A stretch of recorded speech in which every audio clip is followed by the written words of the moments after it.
That's what I've been told, that it doesn't upload new comments. We're live, by the way. Your mic's on. I call to order the April 14th, 2026 closed session meeting of the City Council at 5:02 p.m. Madam City Clerk, roll call, please. And actually, welcome, and I'll welcome you again during open session, but welcome first. Thank you. Glad to be here.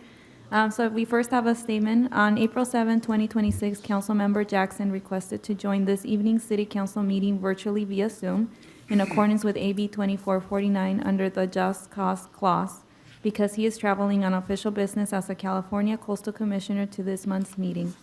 AB 2449 requires that you disclose whether there are any other individuals of 18 years of age or older present in the room at your remote location and the general nature of your relationship with such individual or individuals.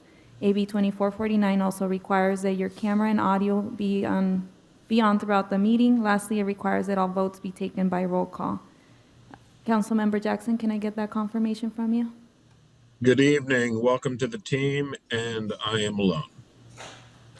Thank you, and I will conduct roll call. Councilmember Seaman? Here. Councilmember Francois? Here. Councilmember Jackson? Here. Mayor Pro Tem Keegan? Here. Mayor DeToy? Here. Thank you. And do you have anyone in for public comment, either on Zoom or on Zoom? We did not receive any speaker cards, but we do have one virtual speaker. Ken Allen, your 3 minutes will start when you begin speaking.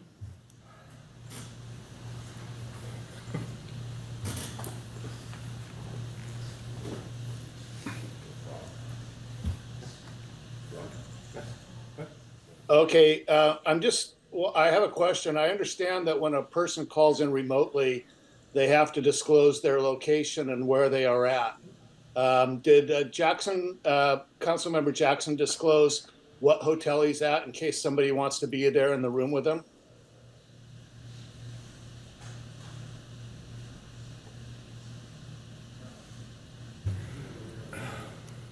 Are you done with your comment, Mr. Allen? All right.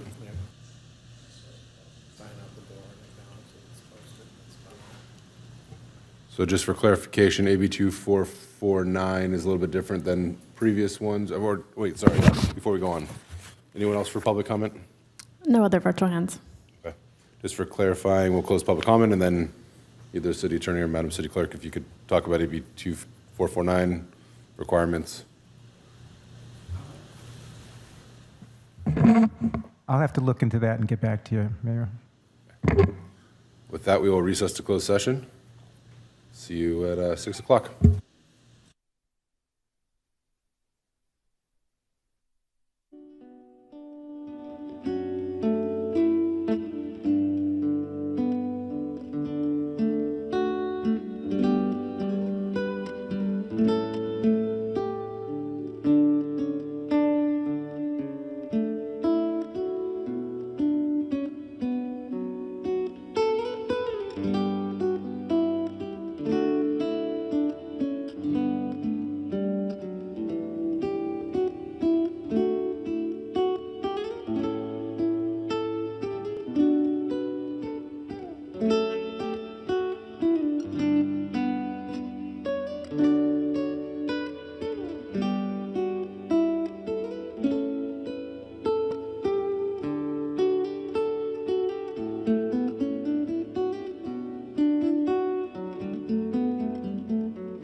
April 14th, 2026, regular meeting of the City Council at 6:01 PM.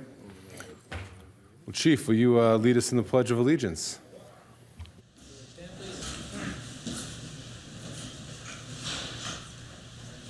Ready, begin.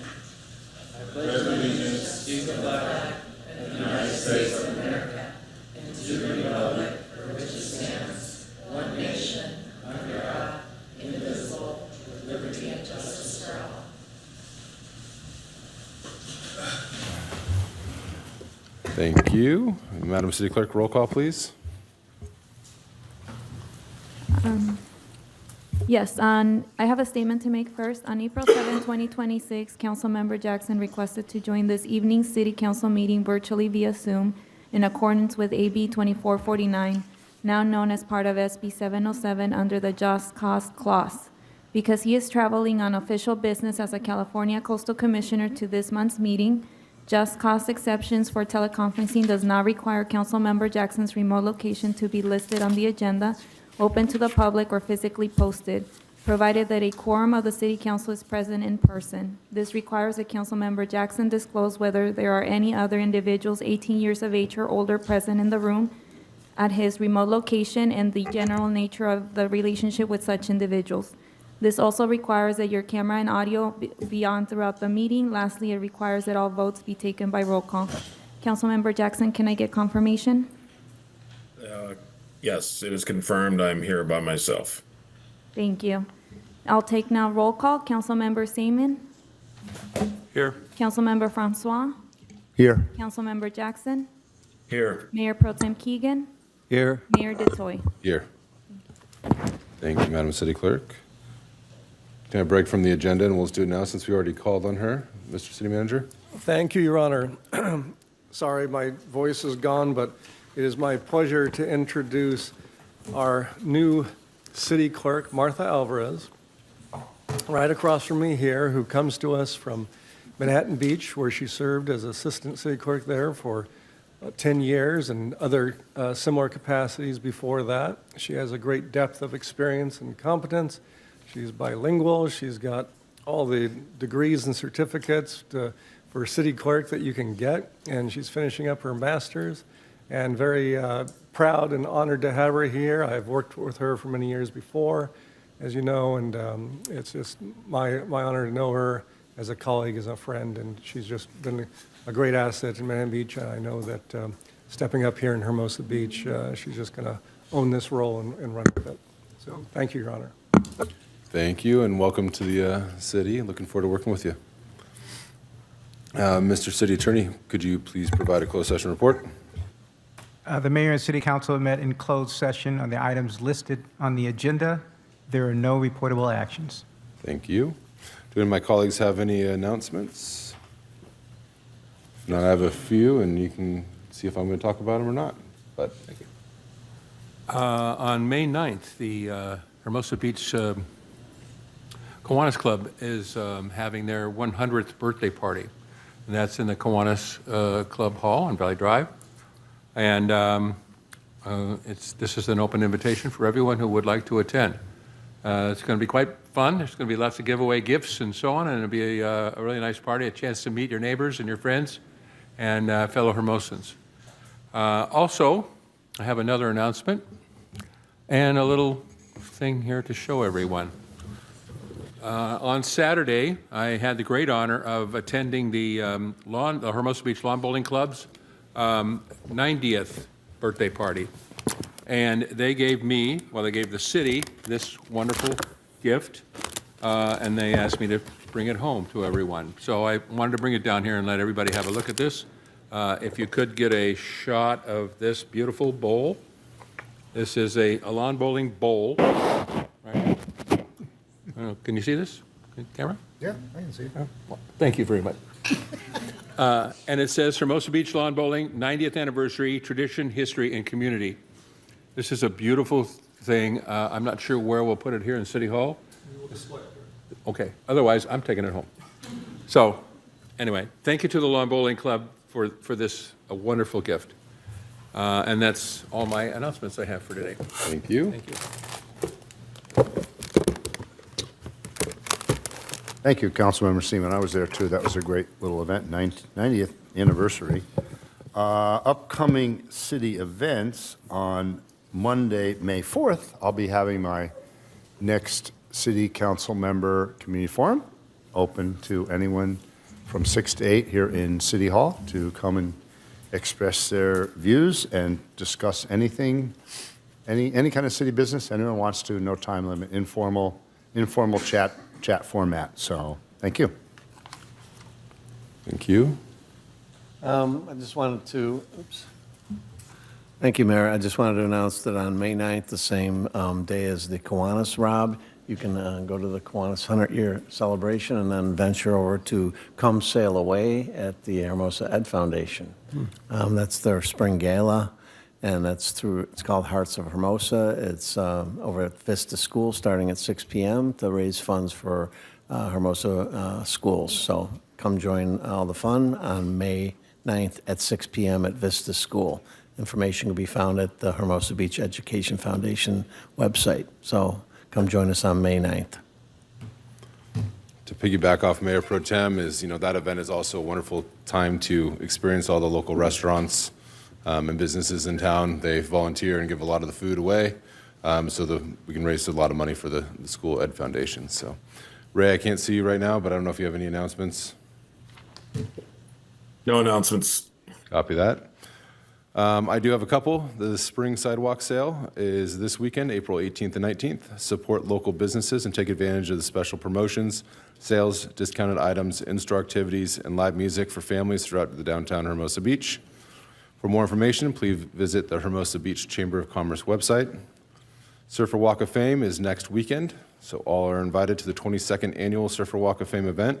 And this year's inductees include Lori Wilson, Lonnie Agerbright, Tyler Hadzikian, Pat Ronson, and John Vander Hammersfeld. This year's kickoff event will be held at the Community Theater at 5 p.m. on Friday, April 24th. Introduction ceremony will be held the following day at Pier Plaza at 11 a.m., followed by the Spider Surf Fest at 1 p.m. We hope to see everyone there. And then last, we'll be celebrating Earth Month this April. We'd like to highlight additional community events that will help promote the sustainable Hermosa Beach. On April 4th, the city hosted the spring paper shredding and compost giveaway event at the community center. The event was well attended, allowed residents to securely recycle important documents and obtain some fresh compost to enrich their landscaping.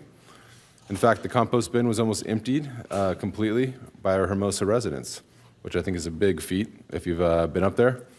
And then this Saturday, the annual Hermosa Beach Community Garage Sale.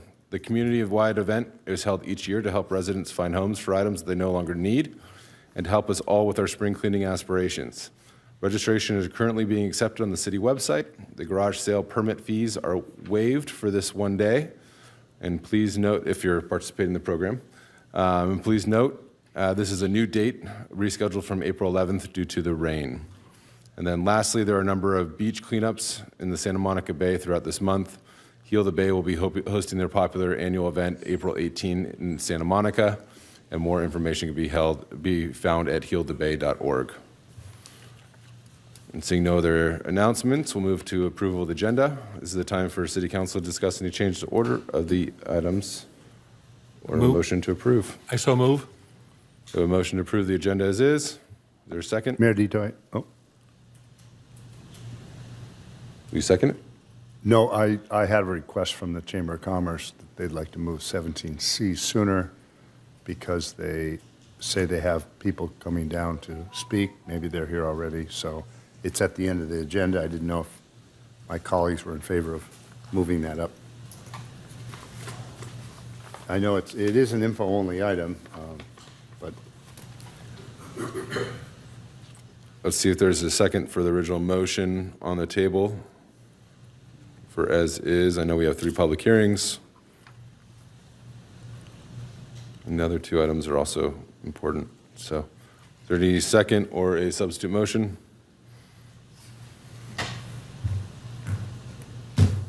I'll second the original motion for conversation's sake. Is there a substitute motion, or are we good with as is? well, I'll make a substitute motion that we move 17C up. to the front of the agenda. In front of 16A? 17A, sorry. No, 17C, there we are. 17C in front of 16A.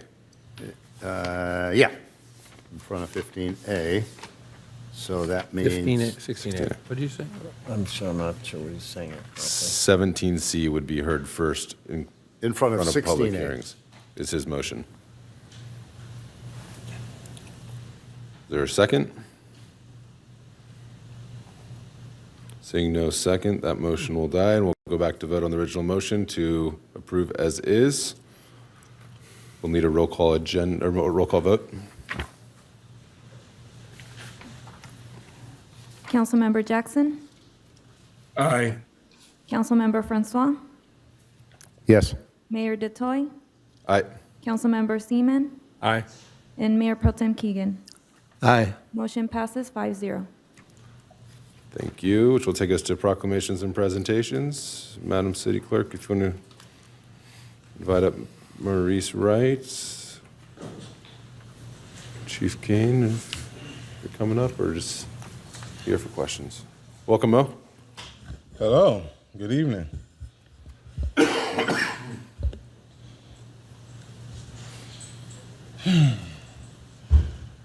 Hello, Mr. Mayor, Mayor Pro Tem, members of council. Tonight we're going to talk about Los Angeles County Fire Services and McCormick data for the performance period of July to December 2025.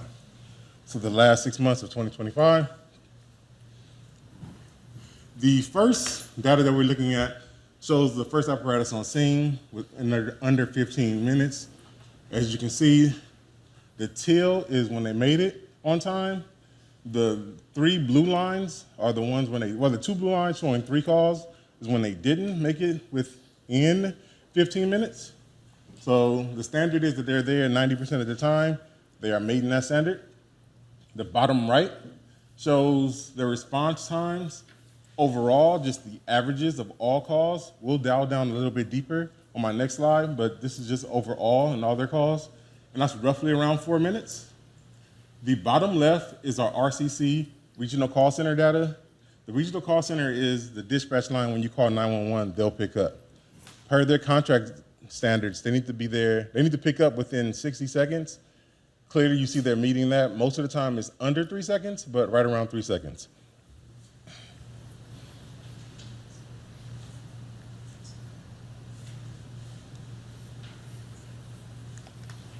I'm gonna ask for help. Next slide.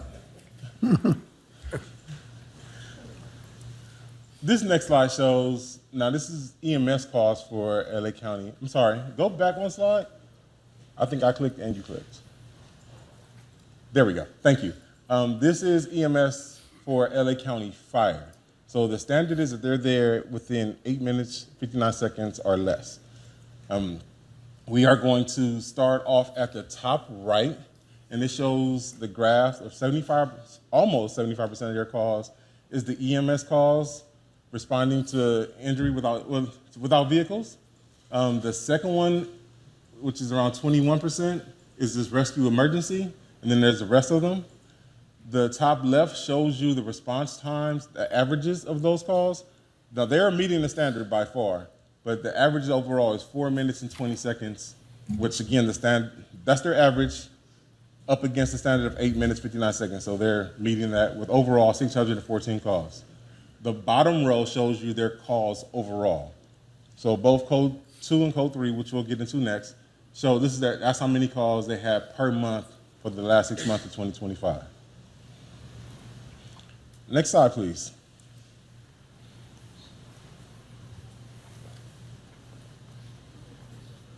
This is McCormick Ambulance Data Services. So from McCormick, they respond to both code 2 and code 3. So we're gonna start off with top left is the code 2. Again, that's within 15 minutes. Code 2, when you call the ambulance and you may have an ankle sprain. So you need ambulance services, but it's not deemed emergent yet. So that's within 15 minutes. At the bottom, you see that they're meeting that standard all 6 months. So a couple of them are 100% of the time, a few are right under, but the standard for that is 90% of the time, and they're meeting that. Now for code 3, the middle section, the standard is 8 minutes, 59 seconds or less, 90% of the time. They met that 3 out of the 6 months. So 3 months they met it, 3 months they didn't. The reason being, you'll see at the top right, is for all their delays, 47% of the reason is extended distance. Then you have another 36 being multiple calls, and then some other stuff sprinkled in. The top middle just shows you the code 3, the reasoning. So for example, July of 2025, they had 4 delays. The average response time of those 4 delays was 10 minutes, almost 1 second. With that being said, we have Chief Kane from LA County Fire here. If you have any questions, McCormick couldn't make it tonight, so if you have any questions for them, I will take those and fill those and get back with you. And that's the end of my report. Any questions? Any questions from my colleagues? No. No. That means I did good. Thank you. All this, Mo, you know that I looked quite closely at the ambulance delay data, and know you so do. looking at November, December, making sure that hopefully come January, the trending will be ticking upwards into compliance a lot more versus where it was at the end of the year. So if you just relay that message to them, I'll be looking. Yes, sir. Thank you, sir. Thanks, Chief. And Ray, did you have anything online? Sorry, there you are. No, sir. I'll let you know. Thank you. Perfect. All right, Madam City Clerk, can you queue up public comment, please?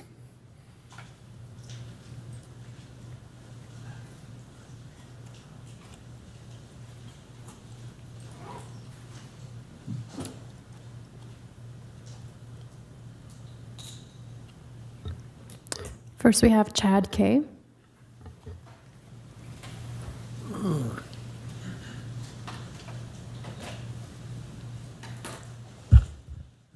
What up, Council? My name is Chad.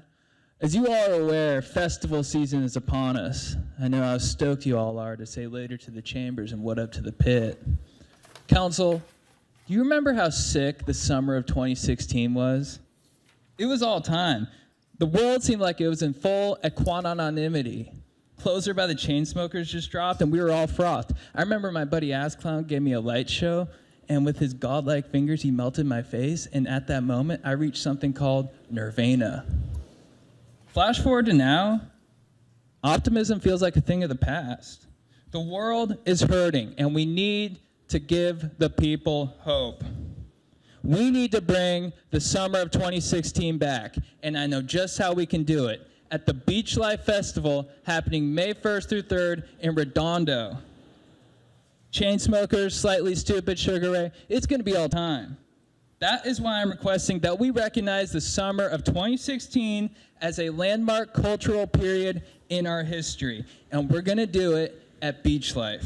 The golden era can come back, Council. The choice is yours. Thank you.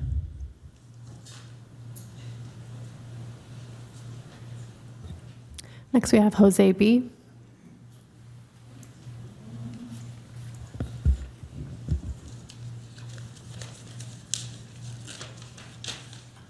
Jose Bacallao, 2910 Hermosa View Drive, Hermosa. Good evening, Mayor DeToy and City Council and City Manager. I want to start by reminding the good people of Hermosa Beach that voting matters. Your vote is important. I will not stay silent while political leaders or government officials project racism, bigotry, and hate in our community. Council members and City Manager, where is your dignity? Councilmember Ray Jackson, Ray, out in the ether world, I know what it feels like when a bigot in our community degrades and harms one of our children. It happened to my child too. It happened in this community at the hands of men in this community. Now your child has had to feel this pain. Ray, I'm so sorry that you have had to experience this abuse. Our family stands with you and with yours. Bigotry, racism, and hate cannot be tolerated.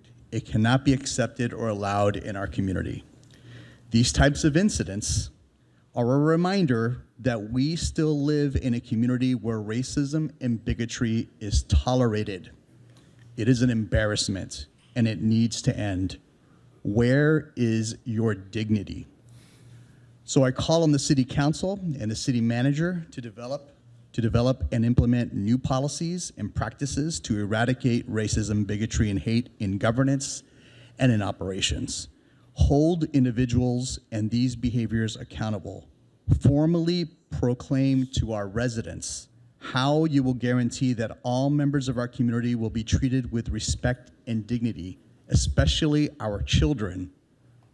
We live in a beautiful, strong, and caring community. And and now is the time for all residents to come together once again and speak out. We all need to demand change and action. I am calling on the people of Hermosa Beach to communicate with the city manager and the city council members to demand this change. We cannot tolerate any behavior from city or government that projects racism, bigotry, or hate. I agree with you, and I stand with you, Councilmember Ray Jackson. Leadership requires integrity, accountability, and respect. Racism has no place in the leadership of our city. Hermosa Beach deserves better. Thank you. Next, we have Carla B.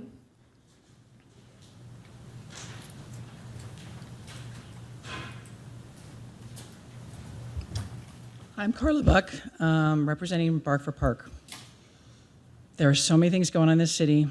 You have so many big stuff that you're going to have to work with and that I have in front of you. And we're still asking the Hermosa go to the dogs.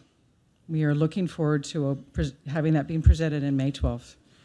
Thank you so much, Councilman, for your time that you've spent, your input, your thoughts. We are listening, and to all the city officials that have worked with us. Our goal is to try to make the city just a little better in whatever way we can. And so also, I want to invite you guys, we have a Canines and Cocktails thing on Vista this Monday, 5 to 8. We've got a local musician, Brent George. We love him. Just hope you'll join us. And also we're just a bunch of citizens that are trying our way in the margins, trying to make it a little better, one step at a time. Thank you. Nicholas R.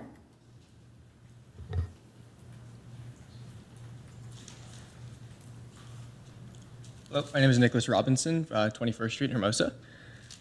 Good evening, members of City Council and residents of Hermosa Beach. My name is Nick, and I'm a first-year student at my Master's of Social Work program at USC, and I'm a longtime resident of Hermosa Beach. As someone who's lived their whole life in the city and has a passion for social advocacy, I'm here to speak about one thing that is missing within the city: accessible mental health care services. Within Los Angeles County, 1 in 5 adults has at least one mental health condition, and while there is no shortage of privately owned mental health facilities and private care, the lack of easily accessible care makes it difficult to seek help without some barriers. If a city-funded mental health facility were to open, residents could have access to resources such as support groups, therapists, and case management. Beyond just being a mental health care facility, this space could become a hub for community members to come together to realize they're not alone in personal struggles. On the other hand, if opening a community facility is not a viable option, even using pre-existing buildings such as the Kiwanis Club or the Community Center as spaces for accessing mental health care or social work services would be extremely beneficial. If implemented, there could be days once or twice a month where residents can access therapists for mental health care services, social workers for case management, such as the development of vocational skills, including resume building. Ultimately, there's an ongoing mental health care crisis happening, and solutions that are supported by the city and residents can help alleviate the problem at hand and make the work social workers such as myself do more accessible for more people. These are just some small steps we can take to address a big issue. Thank you.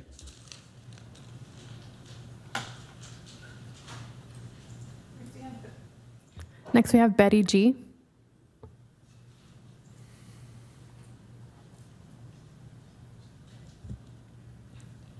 Good evening, council members, mayor, and Hermosa residents. My name is Betty Gregorian. I own Granny's Grocery and Deli on Monterey Boulevard. I was also an employee there prior to taking over in 2022, and I'm a born and raised South Bay resident. I just want to talk about an email I received from an Alan Joffre on February 4th regarding a January 13th agenda item regarding the commercial encroachment areas. I did reach out to a lawyer after receiving this email about Granny's being charged for our patio that I do pay a landlord for as well. So now I'm paying two people for the same area. The lawyer said to not do anything until I heard from City Council, and I heard nothing until Thursday when I was doing story time on our patio, and Doug Kraus came in to talk about it, but we were busy, and left his card and said, "Oh, you'll get an email." That's how I found out that I'm now being charged per square foot for our patio. I just feel very disrespected, very unincluded. This started in January. I know it didn't get talked about, brought up, voted on in one day. It had to have been since January, February, March. Why not include us, the small business owners, in one of these meetings so we knew this was even being discussed? You know, we're a small business trying to make it. I'm a former educator. I know everything education K through 12. I'm learning about all of this, but to have just been included in the conversation would have been very appreciated, and I think owed to us. I follow the rules, I pay my bills, I do what I'm supposed to do, but this is one thing I just feel needs to be further discussed before you charge me $1 per square foot for a patio that, again, was purchased by my landlord, or rather handed down by my landlord from the 50s. And I get the 15 feet, yada, yada, yada, but it just should have been talked about with us. And I just, again, I would like to somehow bring it back up and give me the respect to at least have talked about it with myself and other small businesses. I appreciate your time. Thank you for listening. Next, we have David G. Good evening, council and staff. David Grathan, Hermosa Beach resident. I've also had the privilege to serve on the Public Works Commission. Last meeting, I came up and tried to raise folks' awareness of the budget, what our situation is, and that the budget cycle is upon us in terms of preparing for the next fiscal year budget. I see that at this meeting, we have an item on consent, which is the annual comprehensive financial report, which used to be the comprehensive annual. They call it the CAFR for all these years. I have no problems with that on the consent and what you decide to do with it. I did look at it. But I bring it up because it got me to thinking about how we have several major events along the way as we go through the budget cycle, and just to kind of share my thoughts on how it looks like these things tend to play together, and something for you to think about and think about in your experience reviewing all these different events that occur, if that makes sense to you. And staff is welcome to consider what I say, and if I'm wrong, they can correct counsel on that.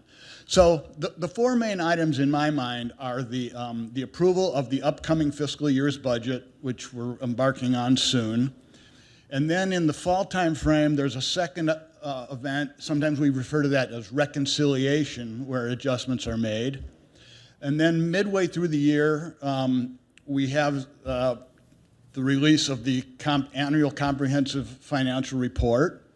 And then in the fourth major event is the mid-year review, which we also have around mid-year. And it's interesting, those four events, some are very forward-looking, some are very backward-looking, and some are a little bit of both. And so, for example, when we do the budget soon, we're going to be very, very forward-looking. And also at that time, though, to do our planning, we're going to have to make some assumptions about what we're going to spend by the end of the year. When we come to reconciliation, we can revisit those assumptions and make an adjustment, and then we've really got a good clean slate going forward for the rest of the fiscal year. The CAFR is a backward-looking document, but it's important because it's very detailed and has all the accounting, and it's been reviewed by a third independent party, and it also shows that we have really good accounting processes in place. So that's the value of that. And then the fourth event, again, is a mid-year review, and that's similar in that we can make any updates. I think a big value in the mid-year review updates is at that point we've seen how much revenue we've gotten over the course of the year, so it's a really good opportunity to focus on those types of updates. So I don't know if you thought about how the four things fit together in your experience, but that's how it has stricken me, and I hope this is food for thought for you doing your job looking forward, and for the public if they're interested as well. I did not receive any more speaker cards. We do have one virtual speaker. Tony Higgins, your 3 minutes will start when you begin speaking.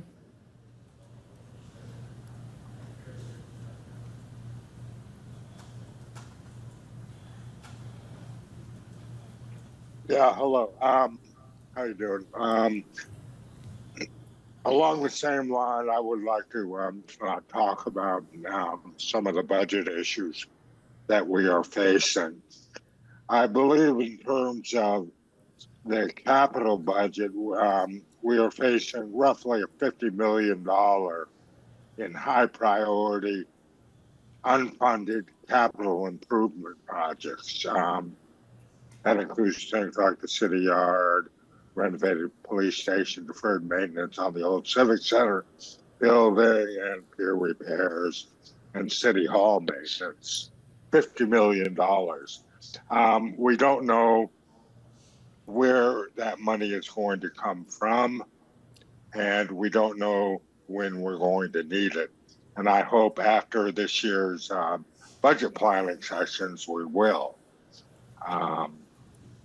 We also have a $14.2 million operating budget, cumulative operating budget deficit by 2031. Once again, we don't really, I'm hoping that you will address it. At the same time, we're being told that we need, if we fund a new pier, via bond, it's going to be $80 to $90 million, plus another $60 million in maintenance through 2070. We need to start making some hard choices, and I hope we look at that particularly. We're also expecting that the council may put forward another sales tax increase ballot measure. That'll generate $3 million perhaps, but half of the burden will fall on the residents at a time when costs are rising like crazy. We're being told that short-term rentals are a cornerstone in getting out or dealing with our financial challenges. There's a 14% occupancy tax. What we're not being told is what resident protections are going to be put in place to protect us from noise and the other deleterious effects of short-term rental and the quality of life impacts. What are those protections? Is anybody going to speak to that? Who's going to pay for enforcement? Finally, the one 800-pound gorilla in the room is, can we survive the weight of our own bureaucracy, or on the long term, do we need to look at public-to-public partnerships with Manhattan and Redondo Beach, and should staff be the ones evaluating that? Thank you for your consideration. These are tough challenges. I see things are getting better, but I hope you will address these things. I do not see any more virtual hands raised.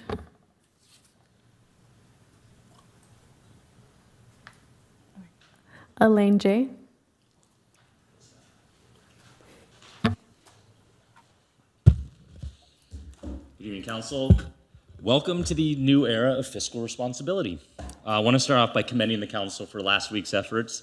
We blocked $100,000 of outrageously priced beautification spending, told the police department no when they demanded I only get a minute and a half. Told the police department no when they demanded $200,000 to allocate resources where citizens were requesting their present. We told pickleball players that they're going to have to pay more to cover the cost of the actual amenity that they're using. I guess that's coming back, but we'll talk about that more later. This evening, I start with encouraging the council to consider with every agenda item tonight and going forward, does this increase expenses? And if so, how are we going to pay for it? Because as you are now well aware, the era of skyrocketing prices paired with flat fees, no new taxes, and endless decisions from this council and other departments in the city that stagnate revenue growth in the name of keeping Hermosa are over. We are going broke. I'm going to continue picking on the police department a little bit this week, in part because it's a lot easier to isolate their budget within the budget, but I want to be clear this issue is pervasive through our entire budget. The police department is also important to consider because it seems to be the only place Hermosa is not even willing to consider any budget cuts at all, and more than happy to rubber stamp any budget increases, notwithstanding last week's requests that we turned down. In 2011, we had 38 police officers and a budget of $8.9 million for the police department. Today, we have 38 police officers, but it now costs us $18 million. For those who aren't good at math, that's over 100% increase. In that same period, CPI has gone up 50%. So you can see the disconnect there. We are paying double for the exact same amount of boots on the ground. So any rational person might ask, how are we paying for this? And the unfortunate answer in this town is property taxes. We get about 48% of our city's revenue from property taxes. But that puts us in a little bit of a pickle, obviously, because in California, property tax increases at only 2% a year for longtime homeowners. So as much as longtime homeowners love to come up to the mic here and demand more from this city, crying that I pay a lot of property taxes, justifying the request for more without justifying where we're going to cut costs elsewhere, they're part of the problem. Another citizen pointed out to me that, possibly targeting a gotcha moment, that over the past 15 years, our city tax revenues have actually gone up 100%. And I looked into it, it's true, but it seems that that citizen may have actually been telling on the longtime homeowners, because what that means is the longtime homeowners are expecting the new homeowners to fund the skyrocketing cost of the city with enormous property tax assessments on our homes at present valuations, while their expenses remain flat. The ultimate irony is that the same longtime homeowners are also up here complaining about new development in this city. Well, guess what? Those mini mansions and those new developments are funding your police force. So when you step to this mic crying about new taxes and fees, demanding more parking passes, bigger police budget, subsidized amenities from the city, or a new pier or otherwise, insist on keeping Hermosa, don't just tell us what you want, tell us how we're going to pay for it. Right now, the changing demographic in this city and the mini mansions that you hate are a big part of the reason we can afford the police force that you love. Welcome to the new era of fiscal responsibility. I do not have any more speaker cards, and I don't see anyone online. Perfect. One last call for public comment. If you speak now on an item, you cannot speak on it later. Seeing no other hands raised or anyone approaching the microphone, we'll close public comment. I'll just kick it off and have one comment for if you did grow up in this town and been here a while, Nicholas, you know probably about Beach City's Health District. For anyone who doesn't know, they have a bunch of services and community events, especially focused on mental health. They're wonderful community partners that have a ton of services, volunteerism, et cetera. So you probably know that as someone who has lived here a while and you're in that work, but anyone listening, just can go to bch.org for more information. Any of my colleagues have any other comments? Vice Mayor Francois. Thank you, Mayor. A speaker came up and talked about the encroachment fees, which we haven't decided on yet. They're potentially to be $1, but they could be less. But on top of that, it was my understanding that this applied in the commercial district, not in the residential zone. So Betty Gregorian from Granny's Groceries, that's in a residential zone. I didn't think we were talking about fees in the residential zone. I'm wondering why a staff person would be approaching the business with that information. Council did adopt a new set of fees for food service, retail food service, without table service, without alcohol service, and that was at $1 a square foot. As was reported in those staff reports that were provided to council and was available to the public at the time, there were two other businesses that were identified as using public property as part of their service area, and that is, one was, I think it's Gitano's, the coffee shop down on Hermosa Avenue, and Granny's. And it was said at the time that we would be following up with those businesses to talk to them about the private use of the public encroachment, and that they would have to pay for that. It is a commercial business that happens to be in a residential area. So it's shock to me that we're talking about commercial business in a residential area. There's probably others in the city as well. It wasn't about what zone it was in, it was about whether it was a private use by a commercial business of public property as part of the business. So, and we haven't determined that price yet, right? We went back to think about a lower fee than $1, or did we approve it at $1? You approved $1. And that was for citywide, Yes. not just in the commercial zone. Yes. So there could potentially be other businesses in residential zones that may be operating. So this is a business that's been operating for years, paying rent to a landlord, and part of it exists on a right-of-way. Yes, public I mean, it's a property. public right-of-way, but essentially it's private property. No, it's not. No, it's public right-of-way is public property. Okay. And Councilmember Francois, you're the one that made the motion to adopt option 4, creating a new encroachment category for businesses conducting retail food service / retail without table service, without alcohol, for $1 a square foot. I second it. Councilmember. We will follow up with the business and talk to Can I, them. interject? Oh, yeah, sure, go ahead. So I understand this clearly, but I was under the assumption that Granny's was using their own front yard for their patio. What part of their patio is actually on public property? That's a little confusing to me. Yeah, yeah. Is the right-of-way much wider than it seems because the curb isn't where you would think?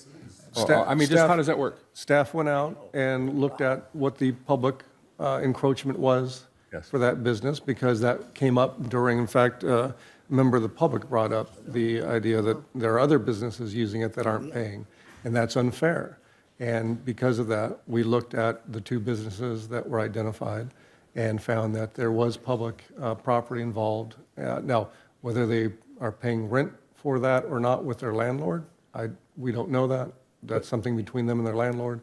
But we will follow up with them and talk to them about this. I live a couple blocks from Granny's, drive by it all the time, and it appears that their table service is on their own property. That's the part that I'm confused about. Where exactly is the line between public and private? Is it on this side of the sidewalk, or is it halfway up their yard, and it just doesn't seem like it's where it should be? I don't have a diagram right now, but we can get that to you. Yeah, okay. So I think that's, to me, that is the question. If their patio goes right up to the sidewalk, and I think that's true, have a little picket fence there and stuff, and so their patio does go up to the sidewalk. If the public right-of-way extends to the other side of that little fence, then perhaps they can just move their patio back a few feet and stay on private property and not pay any rent.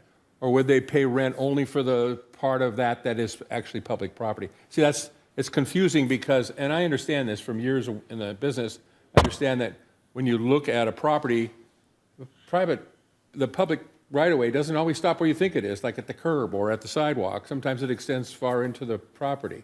And that's the question to me, is where does it stop? And how much of that is actually being used for private use? Again, I'll have to.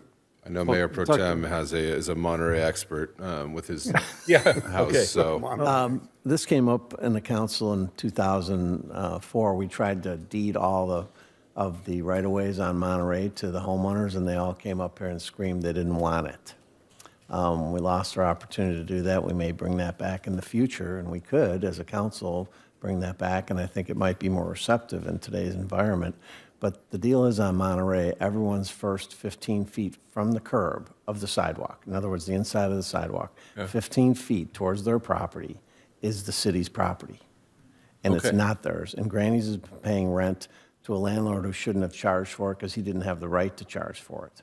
Okay, I'm not making the rent or the landlord No, part of the in other words, question. it's our property.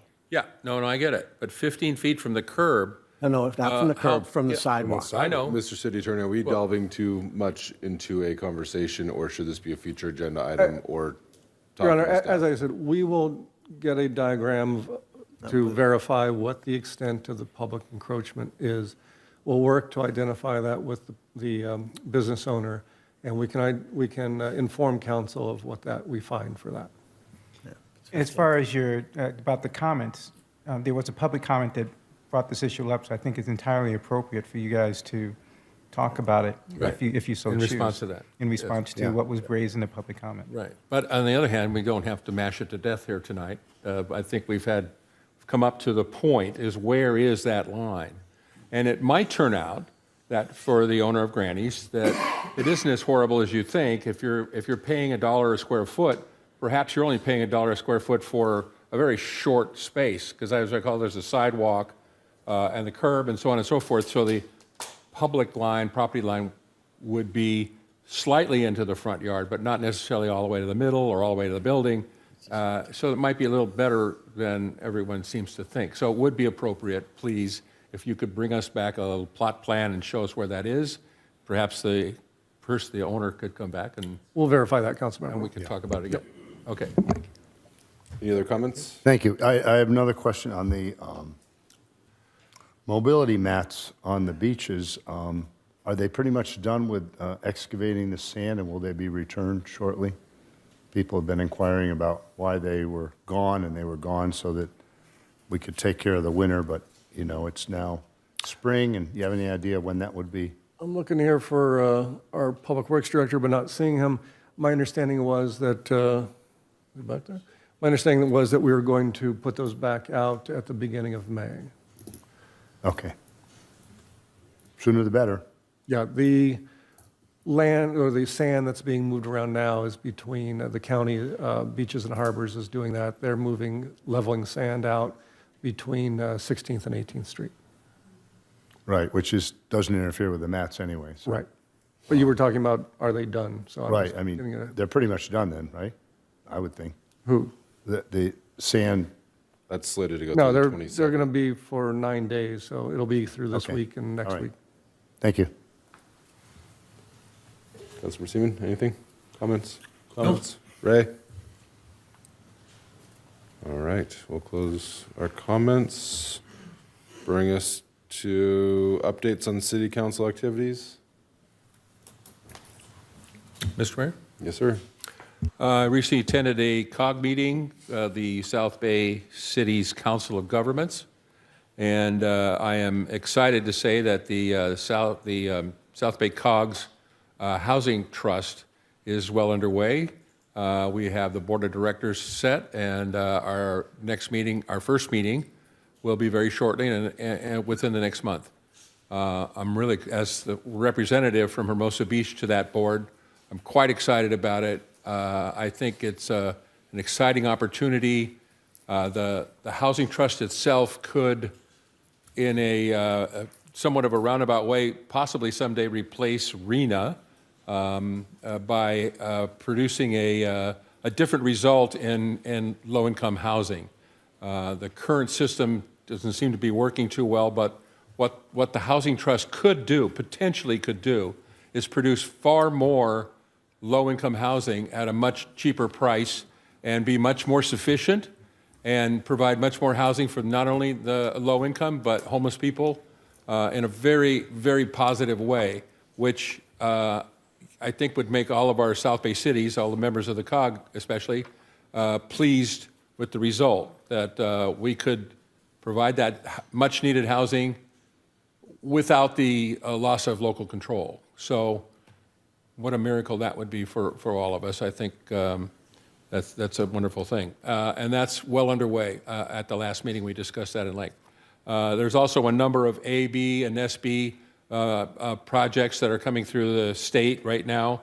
Much too many to mention here. If you want to, please look at the COGS website, and there's a list of all of those new laws that are under development right now, some in committee and some in various different stages. So some of them the COG is in favor of, and some of them we're not. So if you're interested in that sort of thing, a few of them are about e-bike safety, most notably, in my case, SB 1942. It's something, excuse me, AB 1942. It's something very worth looking at. It's the license plates on e-bikes. But there's a number of e-bike issues that are coming up. Not only license plates, but safety rules and regulations and so on and so forth. So all of those things, if you're interested in it, please go to the website and check it out. Thank you. Appreciate it. Seeing no other updates, we'll continue on to consent calendar.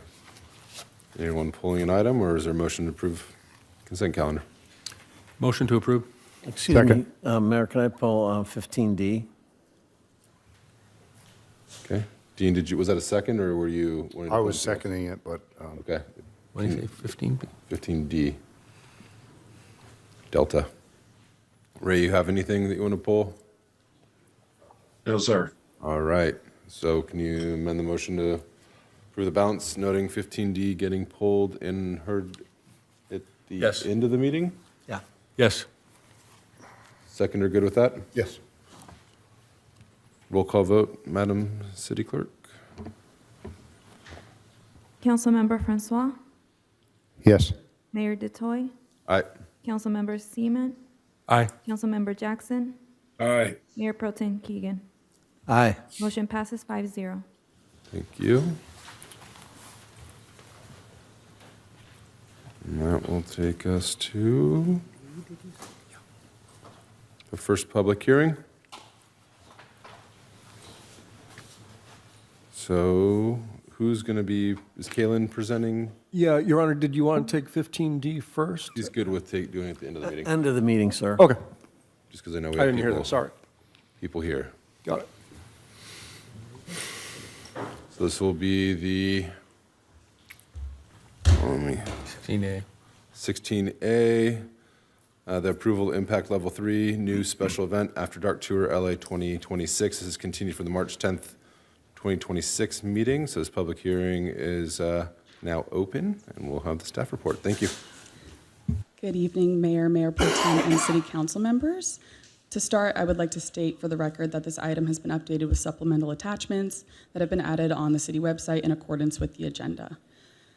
This is staff's recommendation that City Council continue the public hearing to consider a new Impact Level 3, the After Dark Tour LA, and select one of the options listed on the next slide.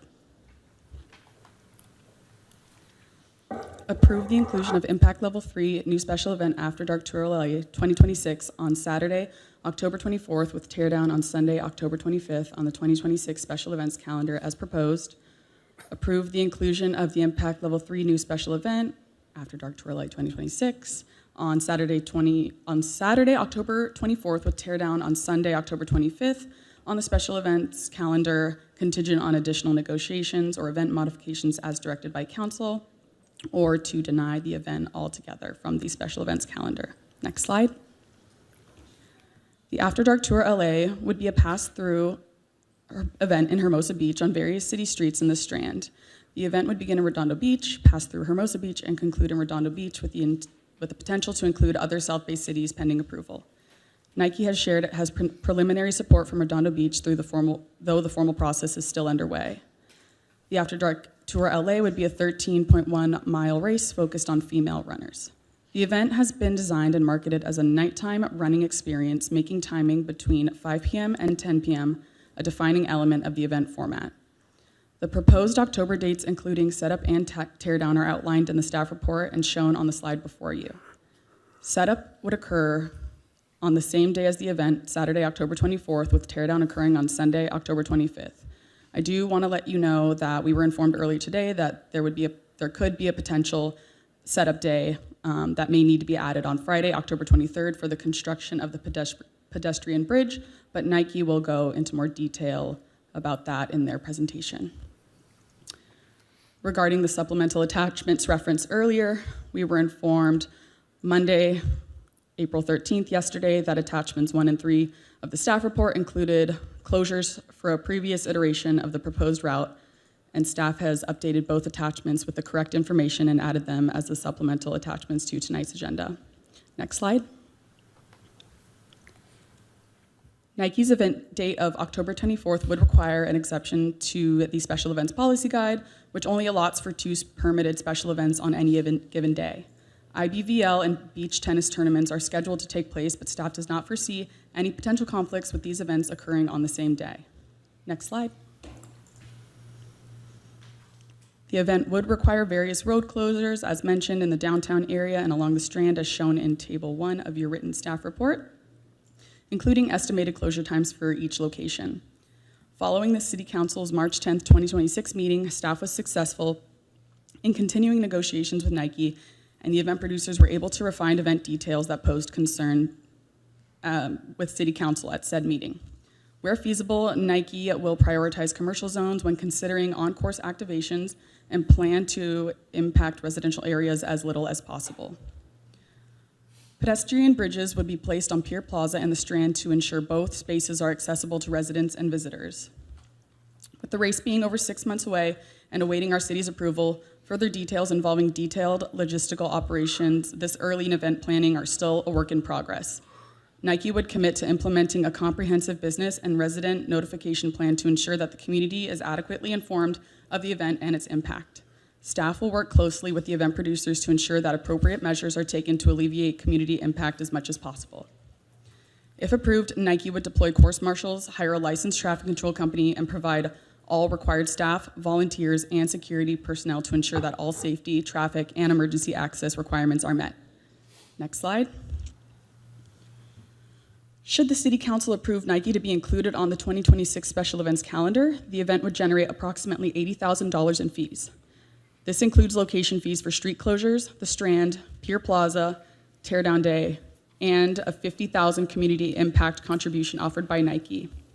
Direct costs for staff and services will be determined if approved, but all costs are the responsibility of the event producer, including staff time and parking costs. For informational purposes, we would like to share that if the route is approved, Nike will be utilizing the majority of the Beach House Hotel and is already in talks with the owners. They will collaboratively work to deliver a positive experience for all guests. The Beach House Hotel team is also experienced with the city's event process, and the event producers are confident in our collective abilities to ensure a smooth and well-coordinated experience for both hotel guests and Nike guests staying at the hotel. Finally, I will pass it on to the event representatives from Nike to provide any additional information. Thank you. I'm going to pause real quick to see if there's any questions just for you from my colleagues. Ray? No, sir. Anything, Mike? Nope. All right. Thank you, council members. Thank you.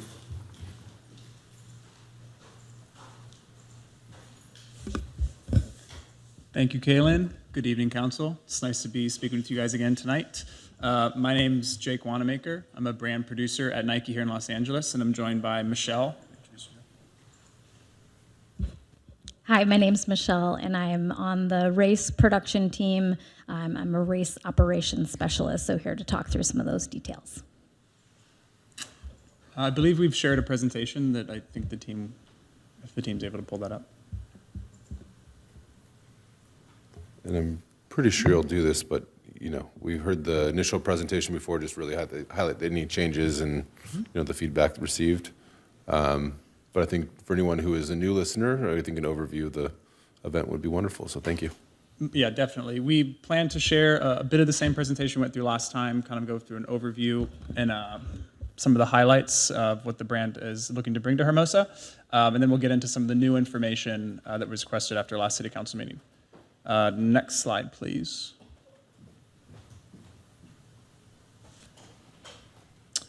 So what is the After Dark Tour? For those first listening in, it's a global race series held in 6 different countries. It's designed to empower women runners, reclaiming the night as a space for community, strength, and celebration of sport.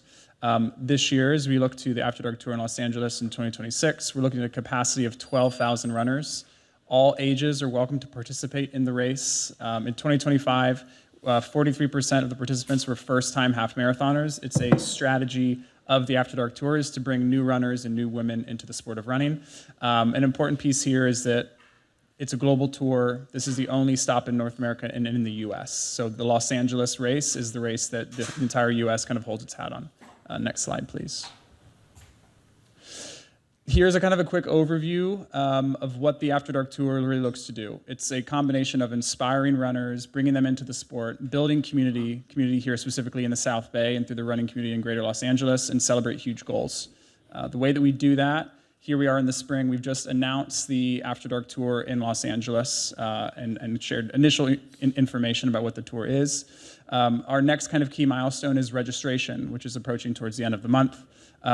Getting into July, we begin a training journey, which we incorporate, kind of run clubs and communities into bringing them into the Nike ecosystem of running and bringing them along the journey with us. As we look towards race day of October 24th, and we have an expo a couple days prior for community engagement in the Redondo area.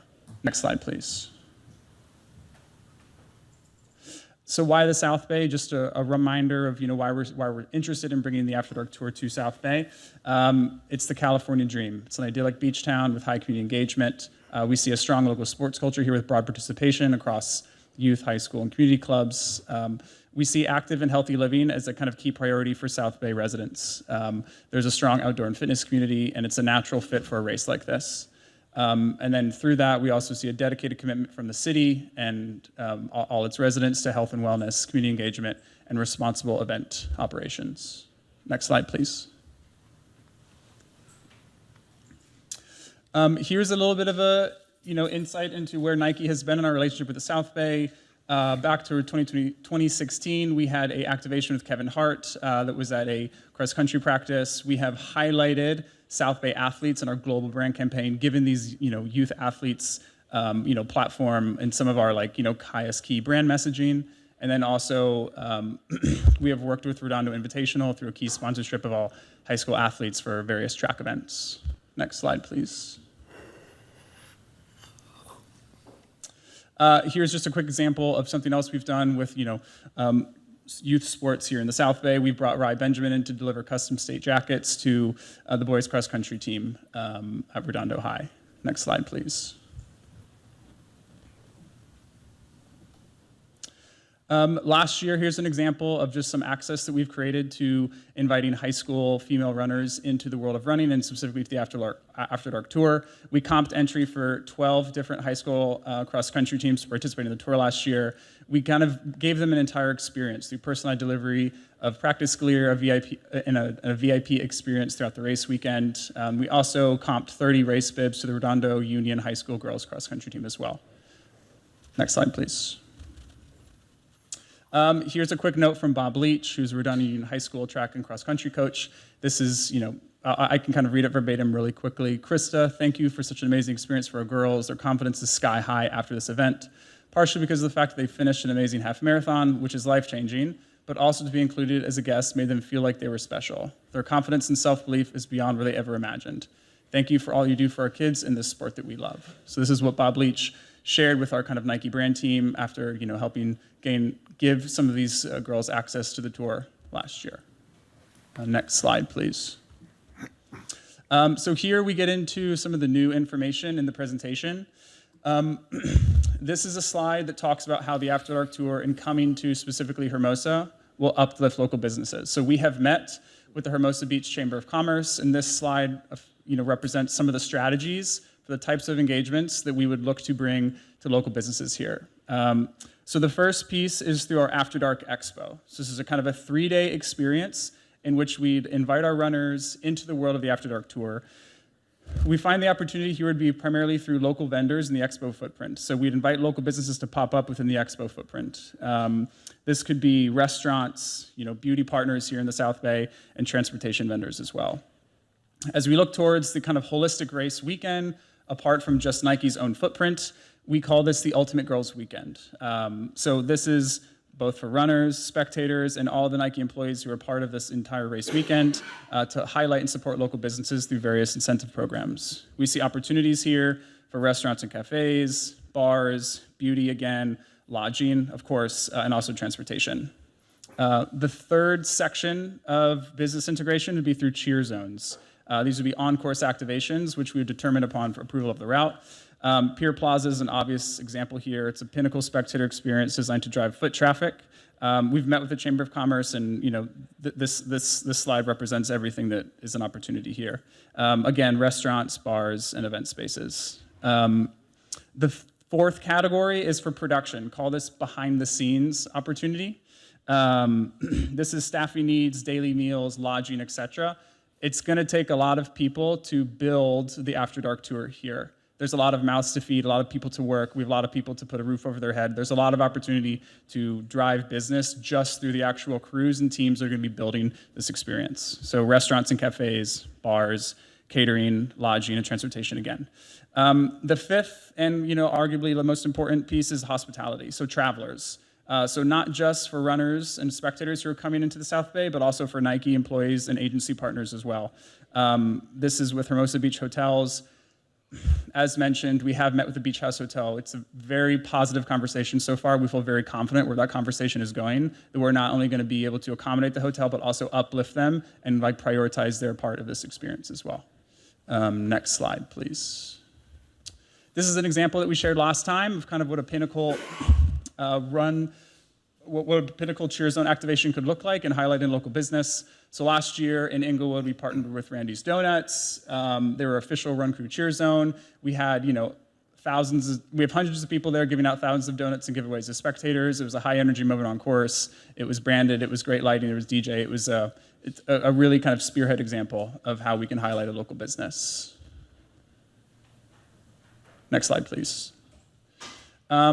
Community benefits. In addition to what Kaylin mentioned in her staff report, we're looking for a $50,000 in-kind donation through kind of sports equipment and various services to the city of Hermosa Beach. Race access. In addition to what was outlined for last year, we're looking to bring 100 race bibs to Hermosa residents and work with the staff and how those are distributed. 30 race bibs to Maricosta High School, and additional 30 race bibs to Redondo Union High School as well. Next slide, please. Economic impact, we shared these numbers and information last year. This kind of represents, based on some initial forecasting and planning, the sort of numbers that we're considering when we think about kind of overall impact. So direct spending, $1.8 to $2.4 million near runner and spectator spending. This is based on $150 to $200 average spend per visitor. This is assumes that they're going to be dining, spending money in retail, getting various services, and also entertainment. From a local business revenue projection, we forecast an 18 to 32% increase in Saturday revenue. Specifically on coffee shops and quick service, this could be even higher, up to 25 to 40% increase for that weekend. Retail, we forecast a 12 to 20% increase. Service businesses, so salons, wellness, and fitness, an additional 10 to 18% increase. This is part of our kind of girls' weekend and ensure that from the moment they get to the South Bay to the moment they step on the start line, that they're kind of spending all of their time and energy through various businesses in Hermosa. And then Nike direct spend. So as mentioned earlier, there are a lot of mouths to feed and a lot of hands that are going to be building this experience. So we forecast a $15K in direct spend to catering along Hermosa restaurants. In addition to room blocks in Hermosa, naming the Beach House Hotel as one example, and then also local hiring for event staff, security, operations, etc. Next slide, please. So here's our outreach timeline.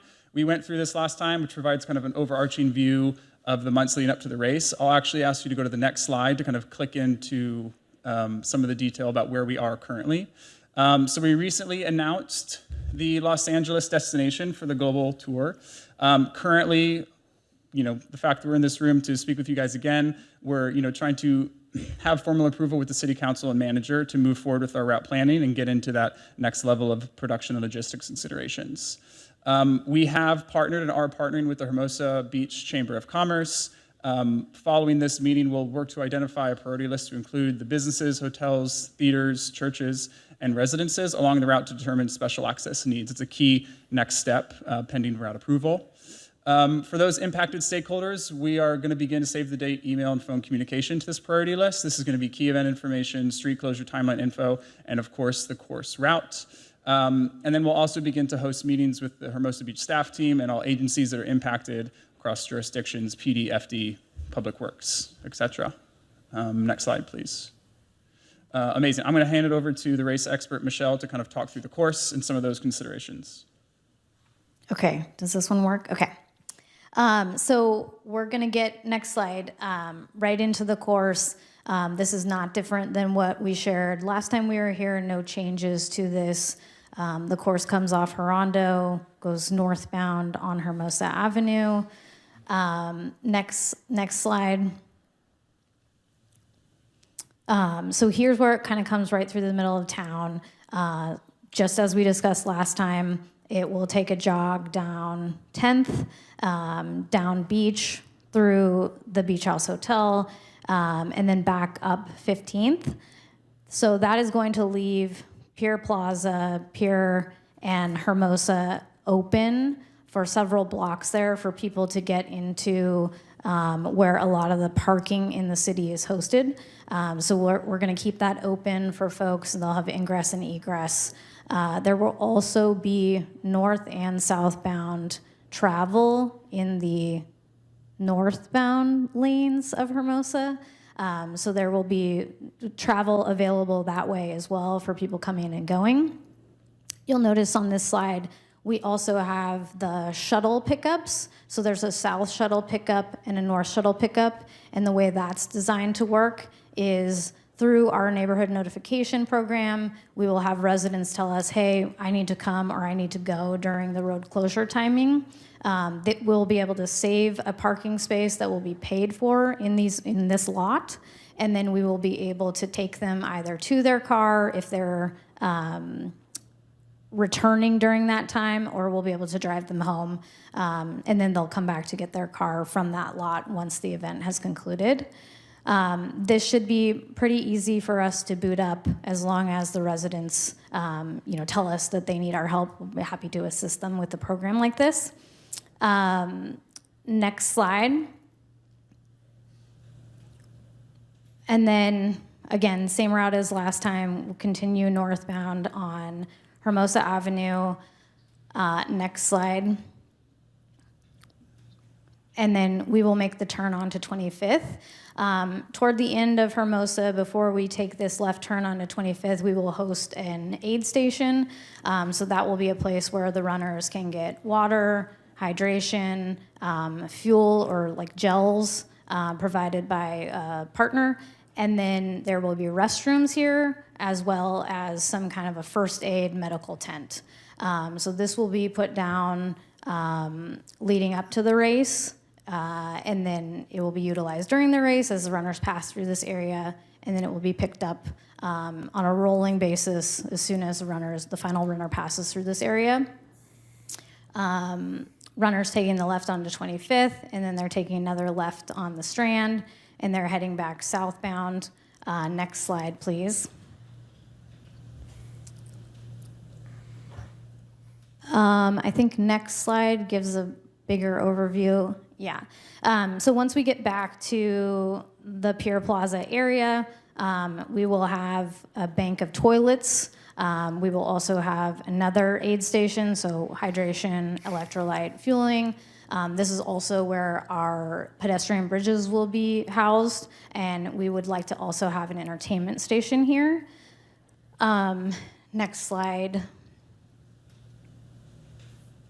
And then the course will continue to run south on the Strand and then exit back onto Harbor Drive and into Redondo Beach. Next slide. So here, we talked about this last time we were here. We did change some of the course from the initial iteration was to go not as far north on Hermosa Avenue to the two-way traffic on the east side of Hermosa to allow traffic to still move throughout the area. Because we're only using one side of the road, we're affecting less available parking. We're keeping the two big city lots open in the center of town. And that moving around Beach Drive, like we talked about, to keep those areas open. Rolling street closures as the first runner comes, and then as the last runner passes to get the roads reopened as quickly as possible. We'll talk a little bit more about it in the coming slides, but the Pier Plaza activation, so we're driving people to town to try to make it more of just a pass-through location. We really want people to support the runners in this area. The pedestrian pass will allow us to keep traffic moving from the beach into town, vice versa. We know you have 2 other events that day as well, so that's an important component of this. We have runner waves at the start to keep runners going out at a kind of a suitable pace so that there's no area that's really overrun with people and too crowded. People will be able to get through. And then a cohesive business and resident notice plan. We've already done some notifications, and we will continue to do that often and in many different facets. Holistic traffic safety and trash plans. We'll talk about this in a couple slides. And then quick loadout times, again, those rolling closures and rolling reopenings as well. Next slide, please. This is just an overview of the road closures in Hermosa Beach. So kind of going from 4:45 p.m. and then moving through the course and reopening everything by 10 p.m. Next slide, please. Is this you? Resident impact. Wait. Oh, it looks like there's one more slide here. Yeah, next one, yeah. This slide is just, I already talked through this. This is the shuttle plan and the parking plan for residents where they can have a free place to park. We will save them a spot, and then we'll be able to get them either to their car or to their home during the event. Okay. Wait. Oh, no, I'm talking through this still. Yeah, next slide, please. Next slide. Next slide. Next slide. This one. We were asked to come up with a resident impact report, how many residents would be landlocked by the course, how many driveways we would be affecting. And so this is what we were able to pull together. It looks like residential direct driveways on course, we counted 143. And residential addresses landlocked, not directly on course, but inaccessible due to the road closures, 354, and driveway and garages landlocked by road closures, 293, and that number we came up with just based on apartments that don't have a driveway for every single apartment that is within a building. And then parking bay suspensions on course, so that's mostly on Hermosa Avenue, was 409. I think the information represented here is based on kind of the information and data we have available. We work very closely with the city team based on our priority list to get an exact kind of communication strategy to all the affected residents via kind of driveways or other kind of landlocked considerations. But that would kind of be a next step upon, kind of route approval, getting into that next phase. Next slide, the business impact plan. Next slide again. Thank you. So I went through and looked up every business on the course and on Hermosa Avenue and came up with this list, which is who is on course and who is open during the race. So we would want to do outreach to all of these businesses, find out how we're going to impact them and how we can best help them. Obviously, the Beach House Hotel is on here, which we're already talking to. There are other businesses on here who have been represented in this room before. I think one of them maybe is here tonight. But we want to work with these businesses. We want them to be involved in our race and have their support. And so we can, offer to assist them in whatever way is best for their business on that day. Next slide, please. I'm going to talk a little bit about Pier Plaza. We've talked about this in the previous presentation and just going a little bit deeper into some of the preliminary plans or considerations for what that could look like. So again, we see Pier Plaza as the pinnacle expression and largest cheer zone on the entire course. It's towards the end of the race. We want to drive spectators there. We want this to feel like the heartbeat of the final part of the race. They're going to pass by the zone twice, which makes it a really interesting spectator opportunity. Again, like towards the end of the race, as mentioned. Some initial ideas to elevate, Pier Plaza is a DJ kind of branding, potentially finding opportunities to kind of co-brand certain areas, lighting, and the pedestrian bridge, as we've kind of already discussed. Kaylin did mention there is a potential consideration in looking to construct and engineer the pedestrian bridge starting earlier on Friday. I think through some production planning and some savvy solutions, we could definitely be prepared to construct the entire thing on Saturday.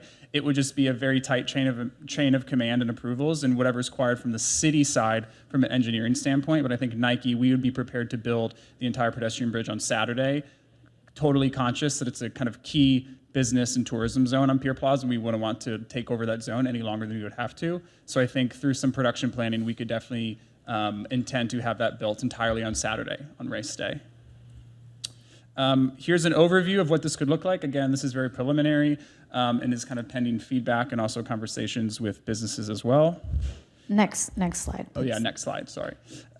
So we have entertainment and DJ stage towards the beach. We have restrooms, our 2 pedestrian walkways, and then also kind of some runner services here as well. Here's another example of kind of an energy zone, an on-course activation that we had for the race in 2025. So this is, sorry, next slide, please. This is what it could look like for 2026 in Pier Plaza. So this is kind of a reference point that we think could be interesting. Again, finding opportunities to bring our branding and potentially co-branding where it makes sense. Next slide, please. Here's an example of the pedestrian bridge from, I don't believe this is from the Masters, but a similar golf tournament. We'd be working with the same vendor to kind of bring this sort of experience in infrastructure and engineering safety to Pier Plaza. Next slide, please. Okay, the tear down plan, I'll pass it back to Michelle. Okay, so tear down. As I mentioned, the plan for races of this size and scale is generally to try to get everything picked up as quickly as possible once the final runner has passed. It's easiest to do that when the road is still closed, so there's incentive for people to move quickly. So typically for aid stations, we will have trucks following right behind the final runner, loading the tables, cups, trash right onto the trucks as the final runner passes and leaves that area cleaner than they found it. Trash, I just mentioned, the trash on course comes from the aid stations where we're actively giving people cups and gels. So we don't anticipate trash really anywhere else. The trash trucks follow right behind. We get everything thrown in before the road reopens, and we're good to go there. Restrooms, they do take a little bit longer to pick up and to strap in and make sure they're safe before they start moving again. For aid stations and trash cleanup, we anticipate that is finished within 30 minutes of the final runner. For restrooms, we give that a little bit more time, so we say 90 minutes for them to get those toilets up, strapped in, and then on to the next location. For entertainment, depending on the size, there's only one entertainment location planned for Hermosa Beach, and that's the Pier Plaza activation. So if it is, large, we know that the pedestrian bridge is going to take all day, the next day, to pull that down.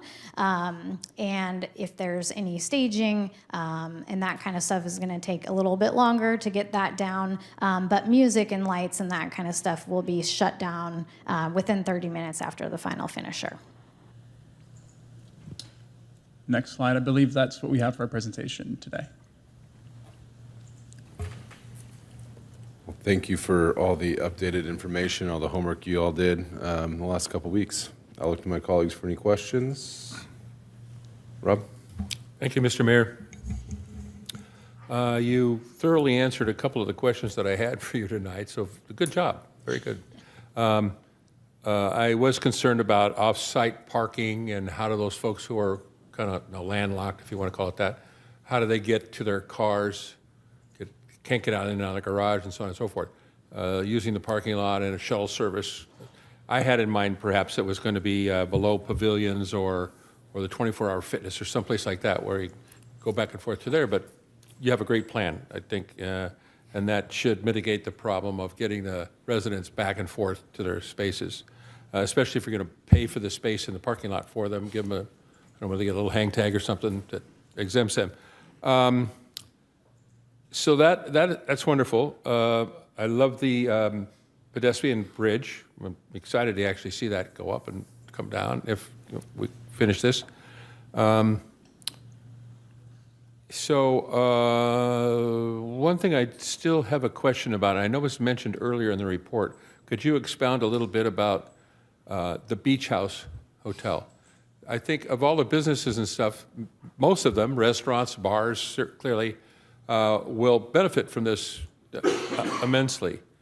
They may too also, but they, I think, are the highest impact business that we have there, and probably the largest one and the highest impact. Have you coordinated with them about what are you doing exactly about the Beach House? We had a walkthrough and conversation with the Beach House Hotel this afternoon.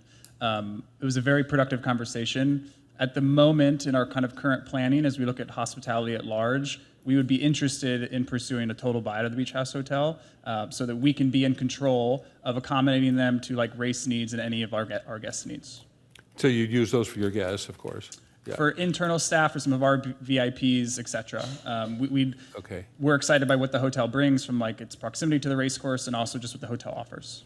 Great. Assuming that they have, of course, some units are already taken for that period of time, you would be buying out whatever else that isn't taken. At the moment, to our understanding, the entire hotel is available with the exception of 2 rooms. Okay. And we would ensure that the guests that are in those 2 rooms are accommodated greatly that weekend. So they can get in and out and so on and so forth. Okay, great. Then there's just one last question, which is probably, maybe not a problem, I'm sure you've thought of this already. We have by the plaza and the pier and the Strand, we have some gates put up on both sides to make people get off their bikes and walk them through a little trail there to slow traffic down to a crawl. Are those gates removable, and are you planning on taking them down? And of course, you put them back up if you do. What's the mitigation plan for the gates? Or maybe that hasn't come up in the conversation yet. Yeah, I think we would like the gates open. If they are removable, we can certainly do that and replace them as soon as the final runner is passed. But we can put things in advance of the runners to let them know there's something coming up. There are some bollards in the middle of those roads there, which I don't believe are removable. So we definitely need to take some precautions there for the runners. The bollards are at the other end of the plaza, though. We're on Hermosa Avenue, right? I'm talking about on the Strand itself.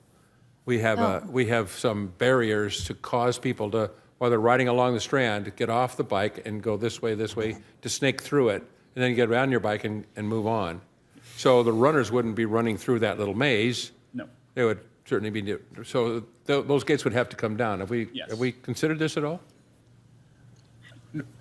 That's like a key next step, kind of once we have route approval, to get into the actual specific small pieces of like the kind of adjustments that we have to make. Yeah. Based on a course recce that we've done, we don't see any issues with diverting runner traffic through that area. Yes, Your Honor, staff will work with the organizers, and those barriers are easy to remove. Easy to In remove. fact, they were removed recently so that we could remove some sand around the 14th Street restrooms there. Okay, all right, great. I think All my questions. I was referring to some bollards on beach, which we'll need to work around. Oh, yeah, I got you. Yeah, those are easy to come down. Okay, great, thank you so much. Thank you. Dean? Thank you, Mr. Mayor. So we've resolved the issue of the beach house. You're buying it out, is that right? So, It's the current intention. Essentially. Yeah. Okay. Regarding the Pier Plaza, will it be activated all day long to bring people down there and have DJ playing music and things like that all day? It's a great question. I think as we get into our next phase of planning, we're open to programming it based on what makes most sense for the city. I think at minimum, we would want to invite guests and spectators to that area slightly before the race, certainly during the race, but we're open to hearing any considerations or feedback from the businesses and from the city and how we kind of fully program that area. Okay, yeah, I'm hoping it can be done all day, and you're going to invite businesses to have pop-ups down there and that kind of, and work with the chamber on that. And I suspect maybe the chamber will have a booth, and maybe we can have some type of survey done, so we can have some type of post-economic report on the impacts, survey from the runners, from the sponsors, from everyone, to have an idea so that we'll be able to utilize that for following year. I think that would be great to have something like that. Yeah, I think internally we certainly have metrics that we would like to measure against from a post-race survey, and we'd be very curious to work with the staff about, coordinating some of the metrics that are important to the city as well. Okay, so looking at the chart of the times that they're closed and open, when the runners approach up to the Strand, first of all, the start time of the run is when? 5 o'clock. 5. So about what time would they be approaching the Strand? Well, our anticipated fastest runner would probably finish the half marathon in about 1 hour and 15 minutes. So we would see them, I don't have the exact kind of flow model in front of me, but it would probably be around an hour. An hour, yeah. Yeah. Okay, so it would be about 6. Exactly. So even though you have 5:15 listed as closed, it would remain open until you're ready for that runner to come through, and then you would be closing it off then. We would be prepared for the full closure definitely upon 6 o'clock and have all the infrastructure and staffing in place before that. Well, you have according to us. 5:15 to 10 listed, so essentially, when does the last runner come through? The race cutoff is 4 hours. 4 hours. So we anticipate the last runner coming through this zone. Again, I don't have the flow chart in front of me, but probably around 30. 8:30. Yeah, it's going to take approximately 45 minutes to get all the runners out from the start. So that's really 5:45 for the last runner, and then they've got 4 hours to finish. And Pier Plaza is approximately mile 12. So, between 9:30 and 9:45. So sunset is about 6 p.m., I think. You'll be having a lot of people, if it's a hot day, leaving the beach after that, 6:30, 7. That's going to be a popular time for the race going on. And you're not expecting everyone to walk down to the pier to go over the bridge. So how is that going to work out? Your experience at this, how is this going to work as far as people being able to egress from the beach inland and inland to the beach? Based on our kind of runner release timing, we anticipate once runners arrive to the Strand, it's going to be somewhat dispersed runner traffic. Therefore, we will allow intermittent pedestrian crossings with course marshals and flaggers to allow people to walk across the Strand. So while it says a hard closure, we will allow people to walk across the Strand and have staff and flaggers and personnel to ensure that is done safely. Are you going to have that at every walk street, or which walk streets have you designated to do that? We haven't gotten to that exact level of planning. We're going to identify a couple. I do not anticipate it will be every single crossing, but it will be multiple crossings. Like maybe every other, and certainly a big one at 25th, because above 25th exactly won't be blocked. Yeah. Is there any chance that half of the Strand can be used? If you use the southbound lane of the Strand for the runners running north, it would free up people to be able to walk along the Strand. I mean, currently in our route planning, we anticipate preserving a pedestrian access lane moving north and south on the Strand. You're expecting to have a pedestrian lane? Currently in our plan, based on like what was presented in the last council meeting, that will be on the east side of the Strand to preserve like resident access to get out of their homes and kind of head the other direction.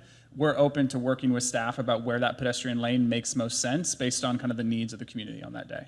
So it may not be a whole lane, but maybe a half a lane. Yes. Something like that. You'll have it Yeah, carved when out I for- say lane, I just mean a kind of certain square footage allowed to pedestrian traffic, not like a specific entire half lane of the Strand.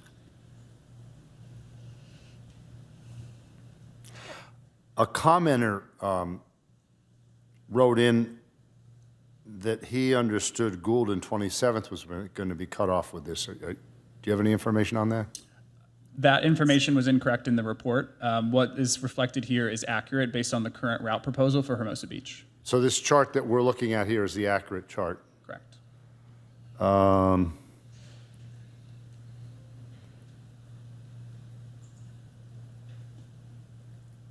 Okay, I think that's all the questions I have. Thank you. Thank you Thank very you. much. Michael? Ray? No, sir. All right. Seeing no more questions, we will open it up for public comment. We'll have you sit back down for a little bit and then hear from the community. Thank you, Council.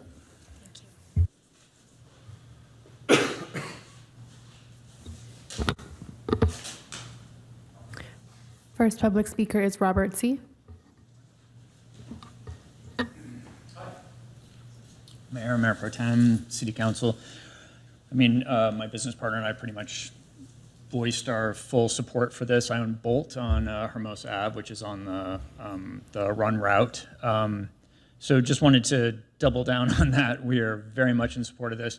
But I just wanted to point out, like, you guys seem to be kind of raking them over the coals over this beach closure. We have just gone through 3 months of like this crazy construction going on where we weren't like notified about certain street closures.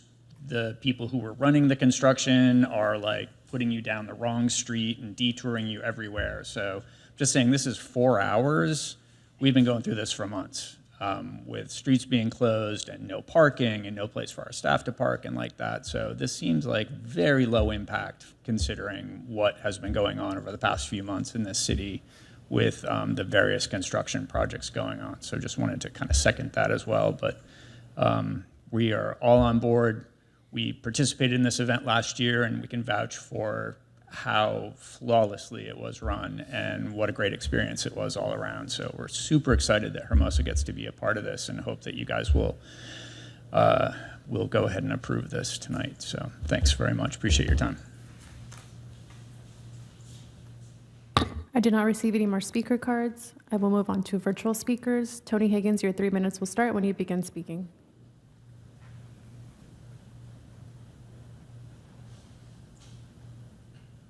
Yeah, hello. You know, we've heard a lot about the benefits of this event, and you know, for the school kids and everyone else.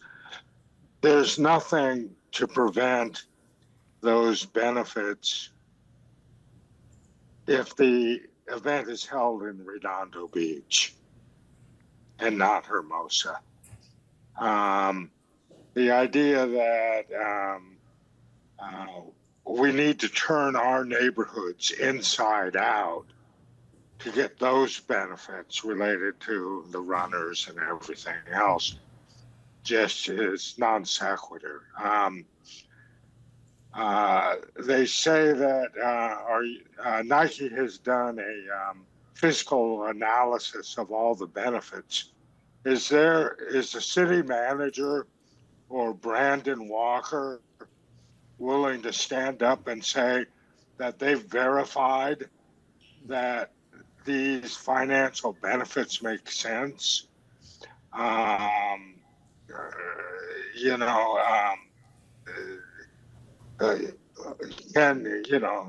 will they do that? Will somebody validate them from the city? Or are we just going to accept Nike's word? In terms of parking impact and driveway impact and all of that, it really, really adds up. And the idea that because we've experienced other screw-ups, we can take more screw-ups. I don't know where that's coming from, but it just doesn't ring good to me. I think one of the big things that people are missing is that these events, they say that Nike is going to pick up all the costs. Well, they're going to pick up all the direct costs, but what about the hundreds and hundreds of senior management hours and planning team hours that have gone into planning this event already? Is Nike going to pick up those costs too? Because I got to tell you, if all we're getting is $50,000, if we look at those, the indirect and the direct costs, this event is a loser, not a winner financially. And that gets to the final point I'd like to make. We're in a fiscal hard situation right now, and the idea that the bars and the all these special events are an economic winner for the city simply isn't true. There's not been one analysis done in the last 10 years that makes that case with the police costs at the bars and the staffing costs. Hey, Tony, your 3 minutes is up. Okay, thank you. Thank you. Anyone else online? Next, we have Laura Pena. Your 3 minutes will begin when you start speaking.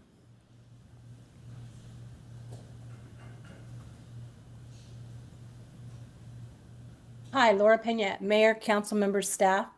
I want to start by saying I'm genuinely excited about the opportunity in front of us. The Nike After Dark Tour, I believe, is a unique event with a powerful mission, bringing women together through movement, confidence, and community. I mean, that aligns beautifully with who we are as a city. So at the same time, I think the key to making this successful is ensuring that the benefits are clearly aligned with the impacts, especially for the residents and businesses most directly affected. It was mentioned during the presentation that Nike has been in communication with the beach house already, which is great. I've also been in communication with the GM today. And as I understand, access will need to be addressed, but it sounds like it will be.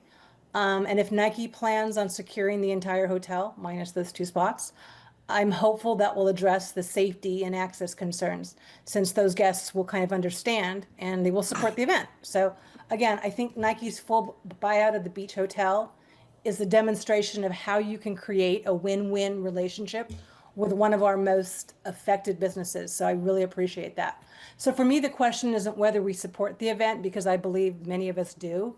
The question is, how do we structure this so the businesses and the residents most affected are meaningful supported?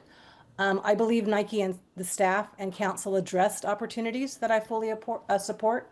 I think ensuring that direct coordination with our impacted businesses for access and operations are preserved. For some, this will be an impact of over 7 hours. So I think that needs to be understood. I think activating the Pier Plaza and the downtown during the day, not just during the race, so families and visitors and businesses can benefit throughout the entire day. And then creating that real partnership with local businesses. I really appreciate Nike's effort working with the Chamber of Commerce. It really goes a long way, so that this becomes an economic opportunity, not just an operational challenge. And committing to that post-event economic impact report so we can evaluate what worked and, if possible, build a better model moving forward. It would help, quote, validate the concerns mentioned by the previous commenter. We need to hear and address those concerns. If we get this right, this doesn't have to be a one-time event. It could become a long-term partnership, something that could evolve year after year, as Nike communicated interest in our Park and Rec meeting alongside our neighboring cities in a way that reflects who we are. And so I'll close with this. Nike's message is about empowerment. It's about bringing us together to do something bigger. We have that same spirit. So let's approach this as a partnership where Nike empowers our community and our community helps to elevate the event. If we can do that, we won't just host something memorable. We can build something that's meaningful. So thank you. Thank you. David?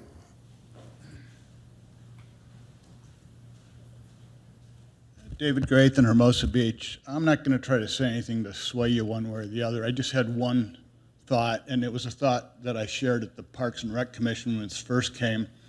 So when we recover our direct costs for staff, that's good, but we should always keep in mind that when they're working on this, they're not working on other things. So for example, if the Public Works is looking at the traffic flow, for example, maybe they could be doing something like working on a capital improvement project. Thank you. Anyone else online?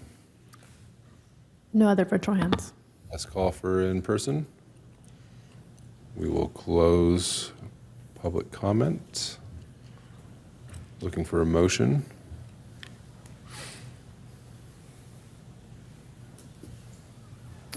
I'll go first, Mr. Mayor. Yes, sir. Thank you, city staff. Thank you for the presenters. Thank you, Nike, for going back and taking a look at some of the concerns that were raised at the last meeting. I think you tightened up a lot of things. I'm excited.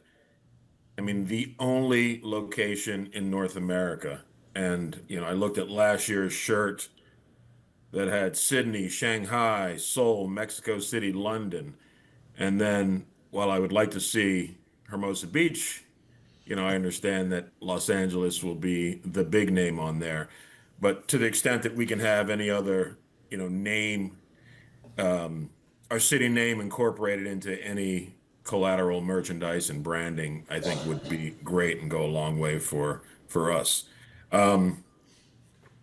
This is another opportunity for Hermosa Beach to shine. I think it makes sense. The activation component, I mean, this could turn into an all-day thing. And at the end of the day, it's going to bring folks to the city that otherwise wouldn't be here. And that's always a good thing. So, and Councilmember Saman mentioned it. I mean, when you saw that pedestrian bridge, that alone gives you an idea of the quality. I mean, that's not what I pictured when we talked about a pedestrian bridge at the first meeting, but I saw that picture and I go, okay, that's pretty dang cool.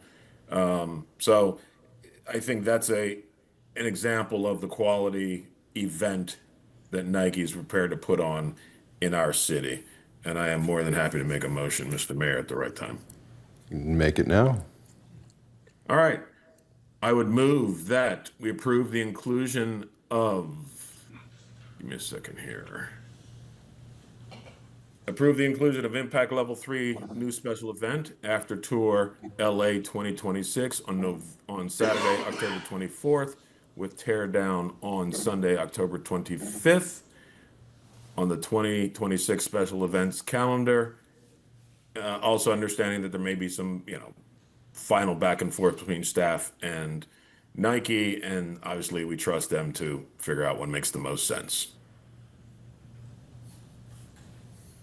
I'll second that. Can I just clarify? Go ahead, Dean. I assume this motion is going to be consistent with number 2 on our agenda, which states contingent on additional negotiations or event modifications are directed by the city council. I put that at the end of my motion included that city staff and and Nike staff will obviously be ironing out any final details, but it certainly doesn't need to come back to us. And I think what I picked up from Ray was, if the Friday for the pedestrian bridge needs to happen, I think that it would be my intention when I support this, that it doesn't need to come back to us for an additional approval day. Correct. Just to report out on it. Correct. Well, Mr. City Manager, is there any reason you gave us this option 2? Is there some reason you think that it may have to come back to us for additional negotiations or modifications? Something could come up, correct? No, that item, I believe, was put in as a potential option to address any additional things that this council wanted to see from the organizers. If they wanted to see additional money than the $50,000 and the $30,000, if it wanted to see additional activations or things like that. I think that we have enough tonight that we don't need to come back to council with anything. We're not going to negotiate any major changes in this. It will be operational changes and event day kind of things that we'll be talking about, just to make sure that it runs smoothly. Okay, thank you. And there's one question I had for the event organizers that I had on my list to ask and wasn't able to. So I was wondering if you could just come up and explain. There is a Beach Tennis Association tournament going on at 14th Street, and that's probably going until sunset. And I'm just wondering, have you been made in contact with the organizers of that event so that you can coordinate with them when the first runner will be coming through so that they can move a lot of their equipment across the Strand before the first runner comes in? Do you have that contact information set up for you to be able to organize that? We haven't been put in contact with the event organizers yet. Based on what we understand from the staff team, that the kind of overlap of the two events, the impact would be minimal. But we, as our kind of next phase of planning, would be happy to meet with the event organizers and make sure that they feel accommodated for in our kind of route planning. Okay, it would be great to get organized with them because that tournament usually goes until dark. But perhaps they can move things ahead of time before the runners come through. Otherwise, they're going to be sitting around 7, 8 at night. No, we would not. Because want they'll that to have happen. big things to push across and everything. So it'd be great if you could just organize that, and I wanted to make sure that that was secured. So, okay, thank you. Michael, I know you have something. Yes, I just wanted to thank Nike for the presentations and a few more smiles from you guys instead of looking so glum. You look like you work for a company that's not very happy, so maybe a few more smiles. But I wanted to point out that one of the guests, I believe, at the hotel, it's their 25th anniversary. And so I was in contact with Cara before at the last meeting, and this meeting I've known her since she started at the beach house. So I've been in contact with her, but I did find out that it's their 25th anniversary. So hopefully you'll be sending a cake or something over there so that they can get it. They can stay in their room for the 4 hours. Couple pair of shoes. Anyway, I thought that was cute when she told me that they still want to stay. So I'll be supporting this motion. So let's move. Any comments from my colleagues? Rob, do you have anything? No, I just this clarification about coming back to us or not. And it really didn't even occur to me until it was brought up. But to be honest with you, what if there is one thing or another, like let's say, for instance, it is impossible for them to build a bridge for some reason, and then it's not part of it then? They would still have to come back to us then in that case. Is that correct? Because we've seen a lot of stuff here, and I love it all, by the way. Please don't get me wrong. I'm just saying that once over the next few weeks or months when negotiations are complete, if there is one thing or another, a major thing that we need to know about, what we're approving is the package that we've seen here tonight. So If there's anything major, of course, we'll notify council, but I would expect that we'll be able to work with the organizers to be able to work around whatever the issue is. yeah, okay. Well, I appreciate that, and I agree. You should be able to, staff should be able to do that. Okay, then I'm good with it. Absolutely. Ray, do you have anything else to add? No, sir. I don't know if you'll be able to quickly put a gift basket together to auction off at the Hearts of Hermosa with some race entry tickets, but I don't know. That could be a good event to start spurring the excitement around town. There's a lot of parents that are going to be there and decide to raise money for the schools. So very happy to get this across the finish line. I'm really excited about everything that this race stands for, and I know the Angels did it, so maybe we could be the Los Angeles After Dark tour of Hermosa Beach / Redondo Beach on your shirt. Who knows? Any other comments? We will close this public hearing, and Madam City Clerk, we can get the roll call, please. Mayor Pro Tem Keegan, Aye. Councilmember Jackson, Aye. Councilmember Francois, Yes. Councilmember Seaman, Yes. and Mayor Toy. Aye. Both of us. Motion passes 5-0. Thank you. I'm confused. I know I mentioned that we'd be hearing the consent calendar item 15D at the end of the night, but there was a request from city staff to hear it after this item. So if you're all amenable to it, 15D and getting Allison out here. Our Community Development Director is here and will come up and speak to any questions that you might have about 15D. Which item we on? Doing a little dance down here. I can do a very brief, high-level presentation, if that would be helpful. Lovely. Okay, fantastic. So this is an item recommending approval for the First Amendment to the agreement with Wildan Engineering for on-call development, plan review, and staff augmentation services. So as you may recall, the city relies on third-party consultants to supplement plan review and provide staff augmentation services. Historically, the agreement with Wildan Engineering has primarily supported plan review services. But as the department needs continue to evolve, the agreement most recently included staff augmentation for vacancies, increases in workload demands, and to ensure continuity of operations when we have staff vacancies.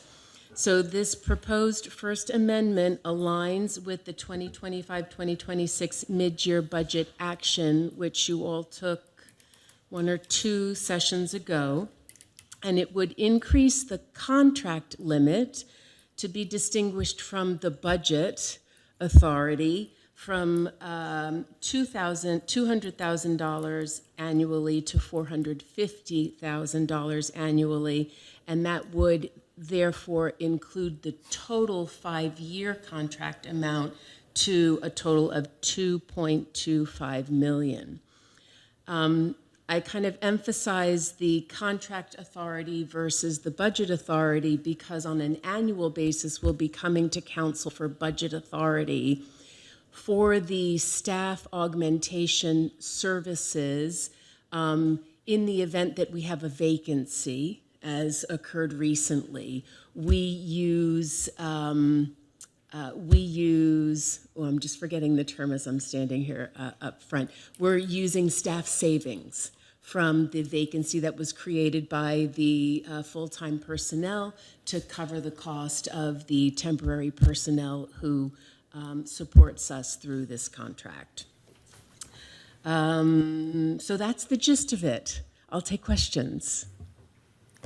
I know you pulled it. Do you have any questions or? Yeah, the reason I pulled it is just, it's a large amount to put on a consent calendar, and I think the public can see that kind of number and wonder why we've increased it so much. And I appreciate some of your explanation on that, and that is the augmentation portion of it is really just being backfilled by the money we would have spent on the employees, and I wanted to make sure that the public understands that we're not actually adding the money into the budget. It's basically moving the budget around a little bit. So That's correct. It allows us to be nimble, right? I'll just say this did occur very recently, and I'm pleased to report that we really didn't have any kind of slowdown in service delivery as a result of having this contract in place precisely for that purpose. And I just wanted to ask you, remind the public and ask you a question that all the money we collect in fees from your department is collected in permit fees. In other words, you can't make money on the permit costs, and we have to spend the money that we collect on services. Can you explain that a little bit? Yeah, that's correct. In an upcoming council meeting, I believe it's the next one, in fact, we're going to be taking a fresh look at the master fee schedule. Currently, we don't achieve full cost recovery for our planning and permitting services. We're at about 80%. Okay, so we're under allocating right now, so we need to raise those to be even, correct? That will be a discussion for council at an upcoming meeting. Okay, that was kind of the reason I brought it. I just didn't want to flush that $2 million, aggregate amount down on a consent item. That's not typical of our city, so that's why I pulled it. Anyone else? Mayor, can I bring it back to you? Rob? Thank you, Mr. Mayor. This personnel that these people are providing for us, this is for planning and permitting only? Is that pretty much what these folks do, counter people? We currently have a counter technician who is working with us, and then we have a planner. So they can provide a wide range in those sorts of technical disciplines, and at this time we're using them for those two purposes. So, okay, so those are the two positions, essentially, those are what we have now. Currently. And these people would be augmenting that. We are delivering services using temporary personnel in those categories through Wildan. Okay. Do we have any kind of program in place to evaluate how that's going, how efficient the counter service is, and so on and so forth? Is there any kind of a report that you get or that we could see annually or anything? Was just speaking with the city manager recently about kind of revamping our key performance indicators so that we are reporting on meaningful measures of the activities of the department. At this point in time, the reports that we prepare monthly are really around kind of the financial impact of the different permits that we process. Yeah, I would also add to that, Councilmember, that what we do is track numbers, how many permits and things like that, as opposed to time, like how long it takes to get a permit, a particular permit, and why those permits took as long as they did. So those are the kind of things that we want to start tracking. So while we're not tracking the time factor, we're not tracking that right now, but we're beginning to do that. Correct.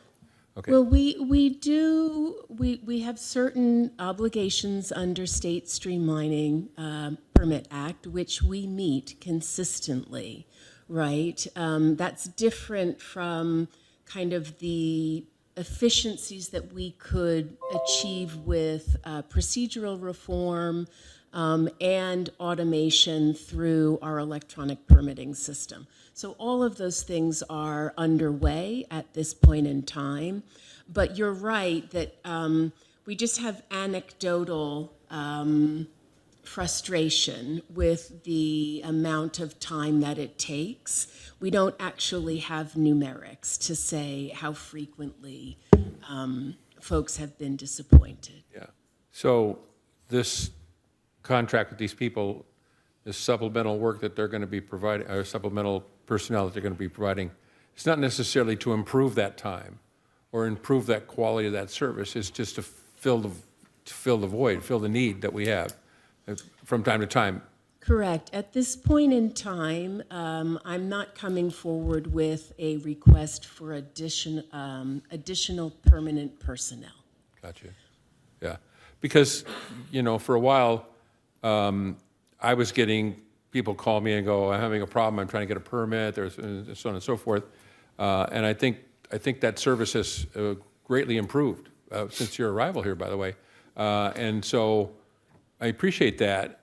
But I want to make sure that, like for instance, this extra money that we're spending will continue to improve that service, and that those complaints become less and less, and we get to a point where, that department's just hitting on all eight. And I think we're working toward that, and you're doing well. So, all right, thank you. Yeah, appreciate that. Thank you.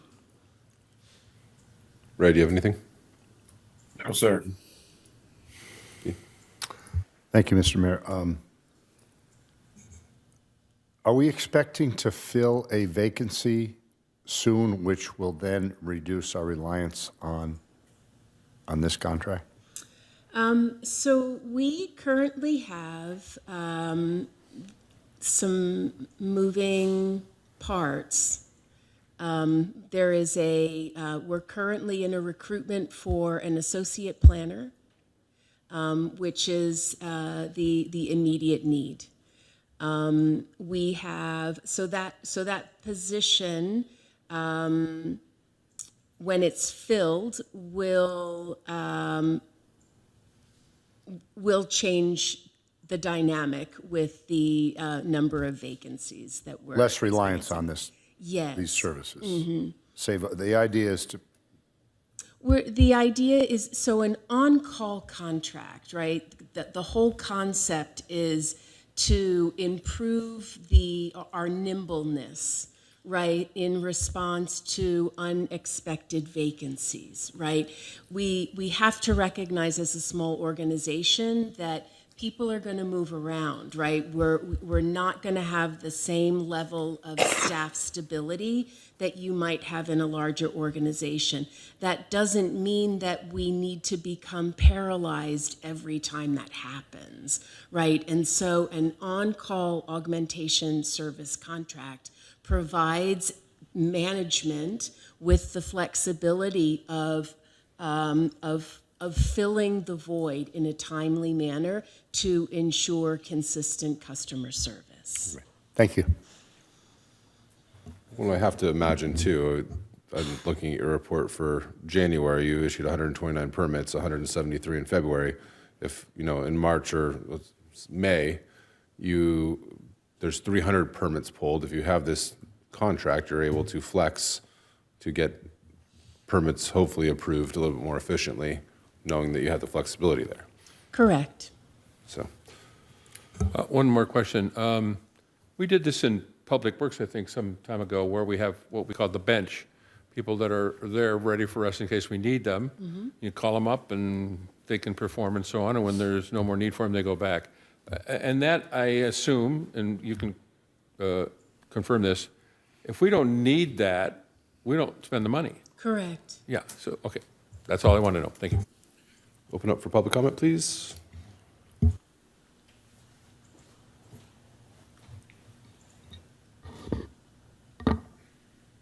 I did not receive any speaker cards, but we do have one virtual speaker.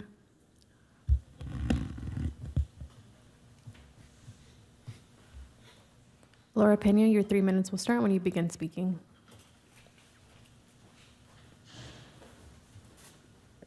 Good evening, Mayor, City Council staff. Thank you for bringing this matter forward. I want to start off by saying that I appreciate the staff in the Community Development Department and the work that they are doing under what I can imagine are challenging circumstances. I understand why outside support is helpful, especially for our small city. Very, very supportive of the idea. But this item felt important enough that it deserved a short public discussion and not just a routine approval. What stands out to me is that this is not only about consultant assistance, it raises a broader question about how the city wants community development to function moving forward. Are we using outside support as a short bridge, which it kind of sounds like we are, looking to fill this associate planner position? And I think if we're moving towards a more consultant-dependent model, I think it's a fair policy question for council to ask.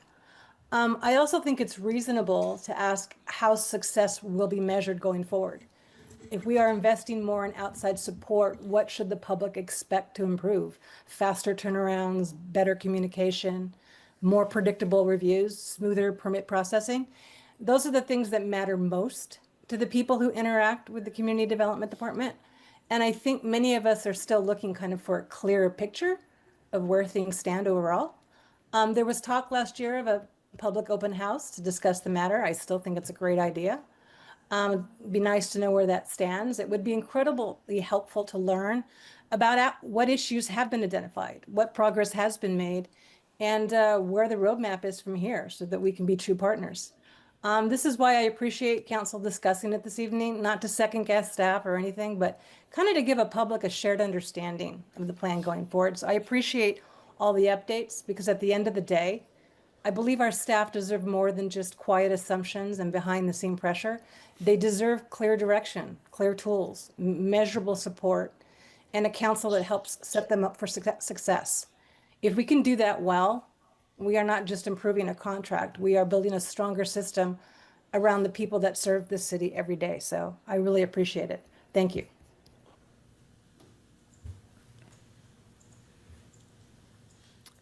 Tony Higgins, your 3 minutes will begin when you start speaking.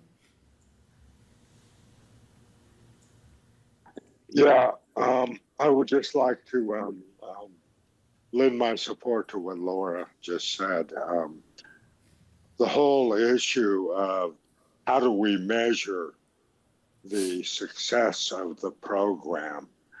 How do we measure what we got for our money? Where is that money going to come from?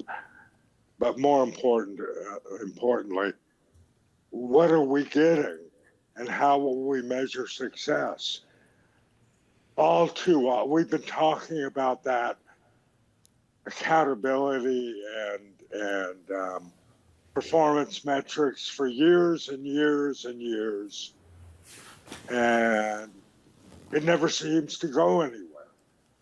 So I really think it's important when we're facing the fiscal challenges that we are facing, that we have extremely clear expectations and measurements that will tell us if we're wasting our money or not, or spending more than we thought we were.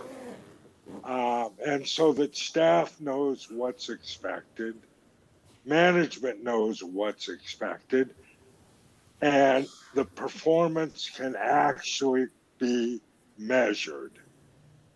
This shouldn't be an afterthought. This should be part of every contract that you negotiate going forward. Thank you for your time.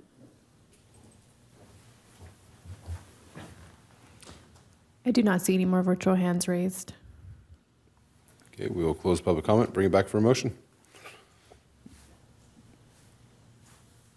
I'll make a motion to approve staff recommendations 1, 2, 3, and 4. I'll second that. Any other conversation on this? Just one comment, Mr. Mayor, if I could. Sure. I think just to allay some of the concerns that we've heard from the public, and those were all very good points. I think anyone who's talked to our community development director knows that she is interested in staffing efficiencies, ensuring that we are getting the most bang for our buck.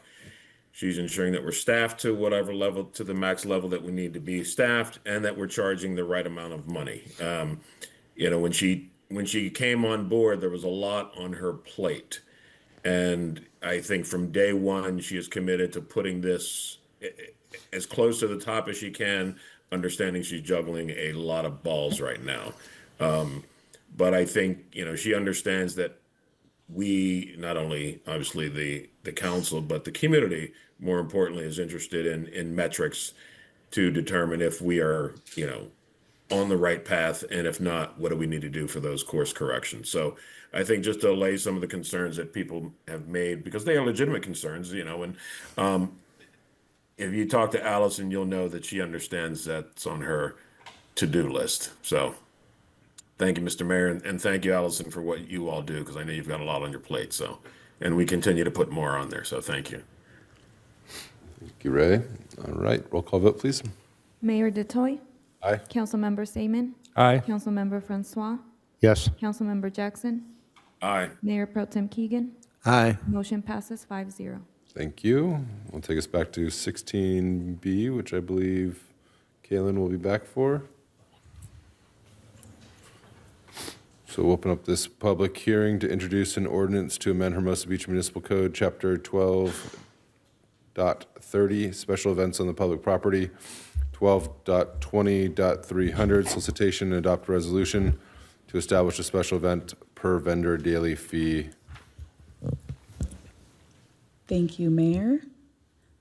Good evening, Mayor, Mayor Pro Tem, and City Council members. This item is to introduce an ordinance amending the Hermosa Beach Municipal Code and adopt a resolution establishing a per vendor daily fee for special event vendors operating on the beach. Next slide.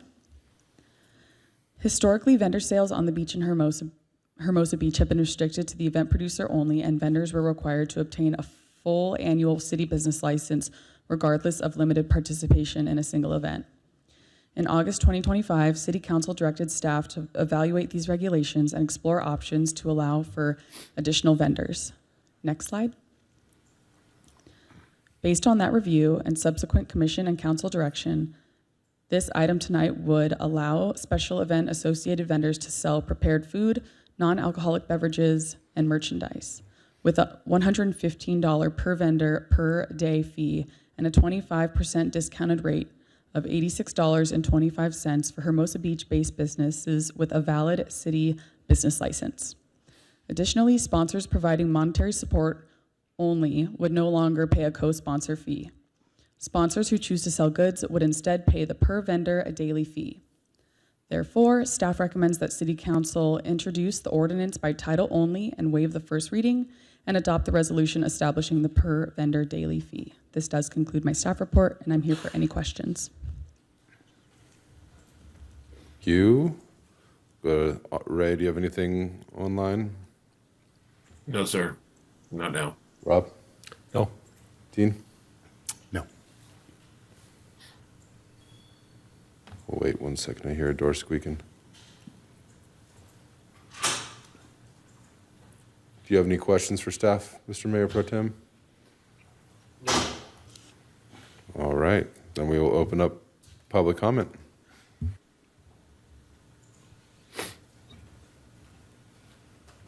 I did not receive any speaker cards, and I don't see any hands raised online. All right, then I guess we will close public comment. Any motion or conversation from the dais? Thank you for the report. I know we talked about it previously a few meetings ago. So this has been discussed for a long time. Rob? Thank you, Mr. Mayor. Quick question. Did we get any feedback from the special events producers about allowing this? I think it might be important to hear from them whether or not they think it's a great idea to have vendors out there selling products. One of the things they'll be selling is merchandise. So let's say you're putting on the Hermosa Open and you're selling Hermosa Open t-shirts, your own. Is there going to be a guy there, another person selling a t-shirt of some sort at the same event? And is that a problem at all? And what do the event producers have to say about that? Yeah, so Austin and I shared this item that's going to council, and we did receive some positive feedback. I've already been in touch with AVP. They have vendors already chomping at the bit to sell merchandise, and I've heard back from a few more of my level 3s, that they're excited about being able to sell on the beach. And then we haven't heard much. Okay, is it correct that the vendors have to be under the umbrella of the organizer anyway to be able to Yes. sell So at that event? the event producers would be in charge of that. They would be overseeing the vendors. So there wouldn't be any conflict between them because they'll be working together. Okay, all right. Because, I mean, it's obvious that this would be an advantage to the public. They'd be able to, while they're watching whatever it is, someone come by and they could buy food or whatever. That's great. $150 per vendor per day, $86.25 for Hermosa Beach businesses. Okay. Would a Hermosa Beach business who had vendors on the beach, would they be under the auspices of the event producer also? Correct, yes. The event producer would be responsible for all vendor-related coordination. And does the event producer have any say-so as to whether or not, you can sell on the beach, but you can't, or all comers, whoever applies, is allowed to do this as long as they pay their fees? Correct, yes. The To event meet the producer would requirements. manage all of that. So if Insurance, liability, and all that business, it all comes under the event producer or Correct. individuals? yes, that's correct. Event producer. The event producer would, accrue all the. Okay, thank you. Dean? Thank you.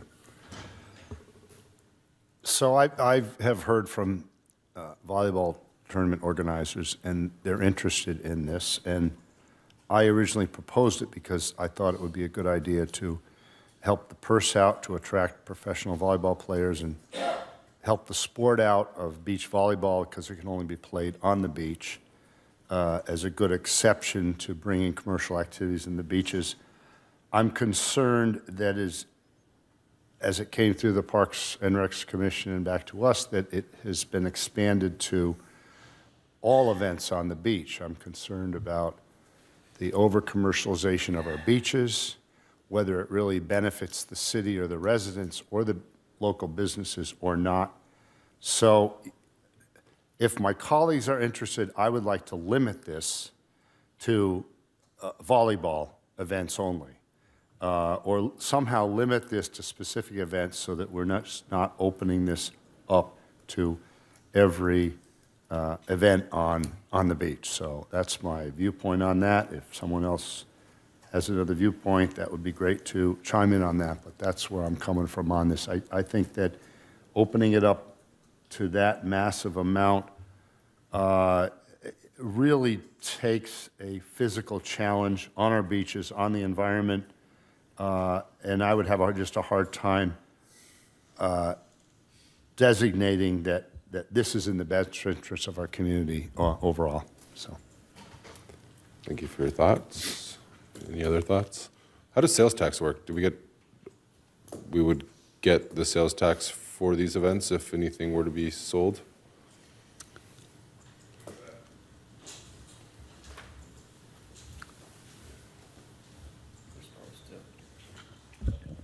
It's kind of a tricky issue. It's a self-reporting issue, like with use tax, like with Amazon orders. So there's really no way unless we know that a vendor is on site at a point of sale. It's hard. They're fleeting. They're usually here for a short amount of time. So the short answer is really no. There's really no mechanism to enforce that they're properly remitting sales tax.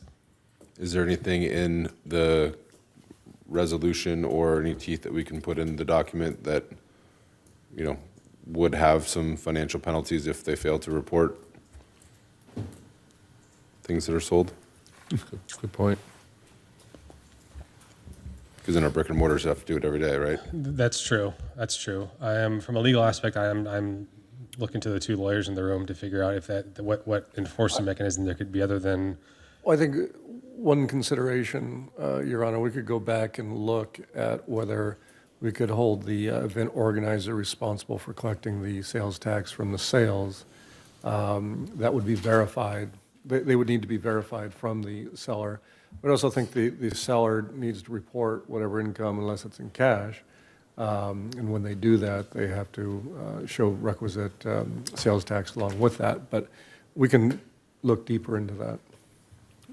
Also, the vendors have to do that in every city they go to. They're probably paying tax because they're showing gross income because they have to have that match, but they're not going to allocate it to the 10 cities they're operating in just because most of these businesses don't have the accounting ability to do that.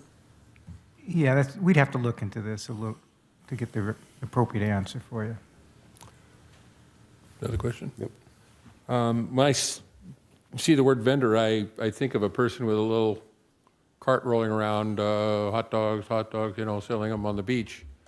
Are these vendors at booths, lined up booths around the event itself? And are they limited to just the area where the event is? Or can they walk out onto the beach anywhere and sell whatever it is, drinks or food? So typically when we say vendors, if for example, volleyball, they'll usually have, Splunk selling like bathing suits or, volleyball merch and stuff like that, or, promoting it and whatnot. And they would be restricted to the special event permit site. So it wouldn't be a free-for-all and commercializing up and down the beach. We would make it clear that it would be restricted to their permit locations. Food and drink included in that? Correct. So no one walk around with a little thing, peanuts, popcorn, type of thing? No. In the area only? Correct, yes. So canopies, Might be easier to booths. collect sales tax that way, too.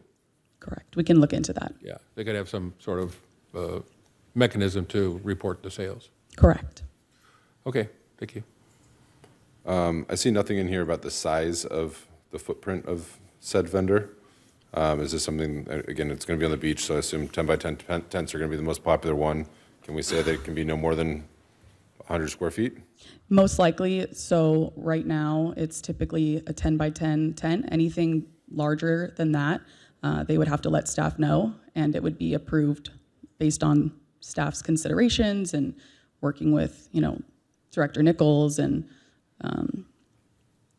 community development and public works and what other entities might need to approve any other things. Right. So. I mean, each permit has a footprint, and part of that footprint is the organizer understanding what they need in terms of space for whatever sport or activity is taking place, and then what's left over for vendor room and things like that, if they actually have vendors. Would these vendors be allowed to operate at the Nike event?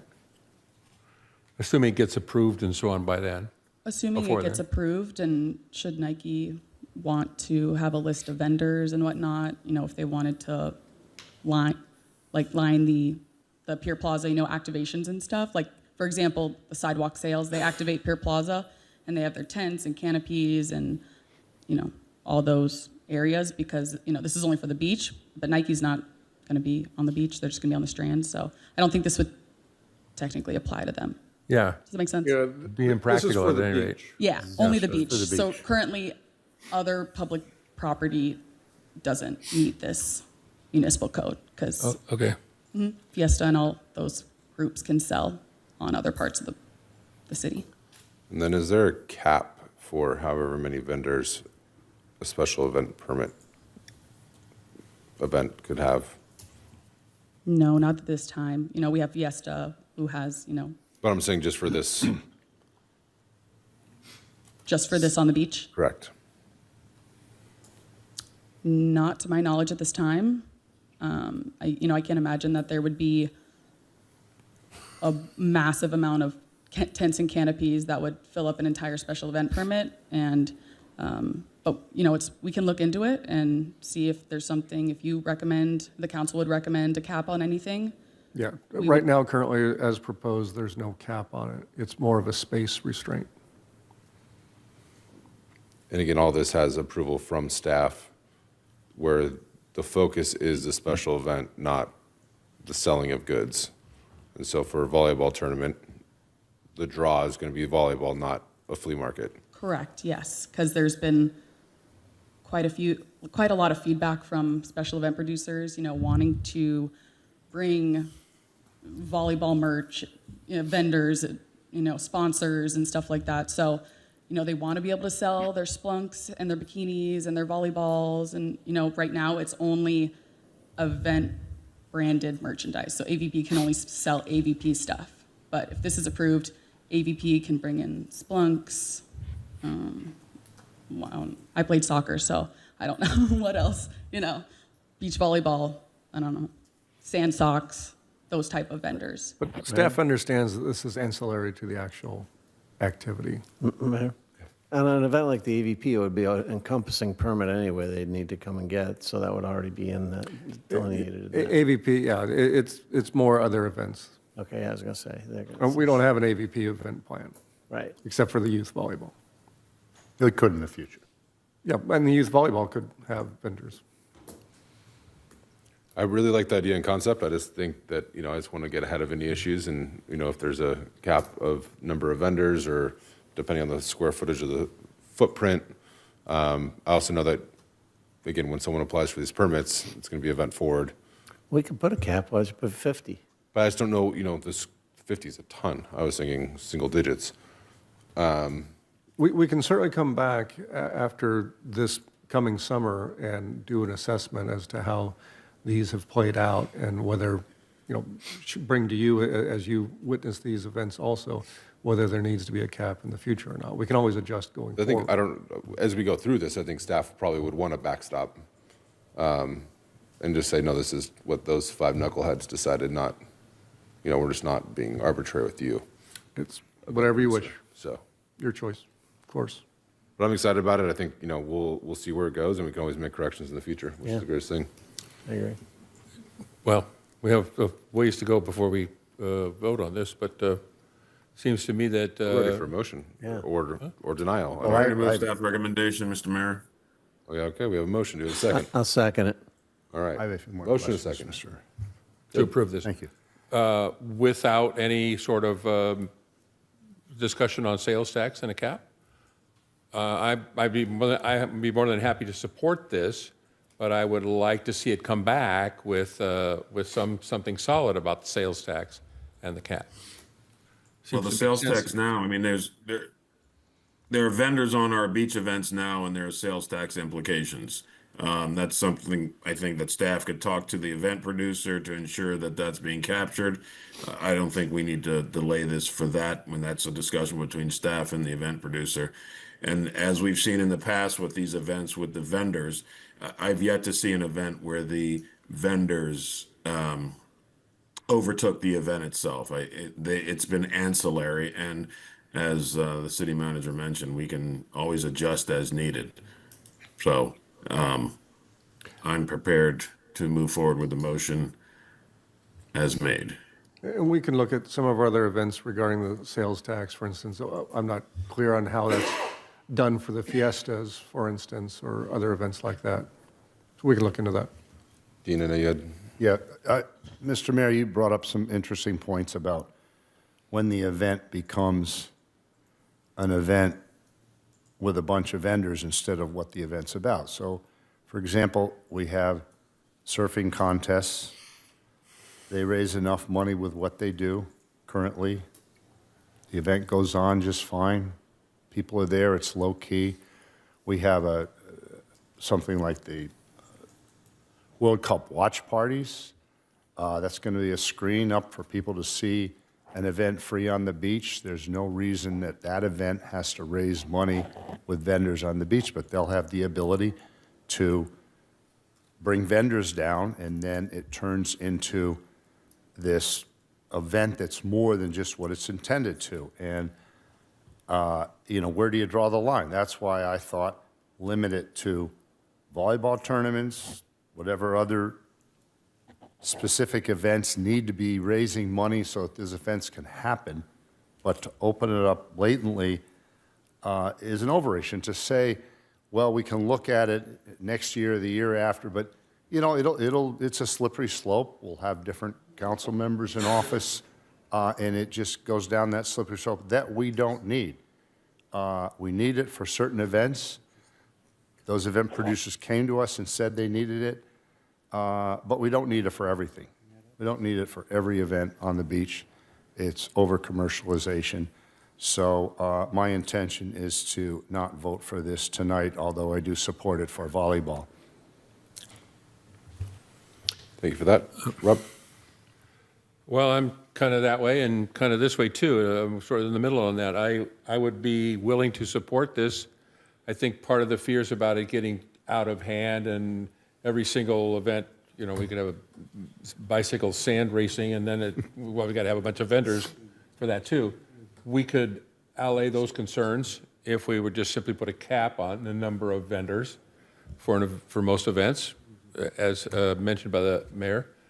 And the idea of sales tax, I think it's not wise for us just to go, well, we'll find out about it and let you know. If we're going to approve this, then we need to approve it.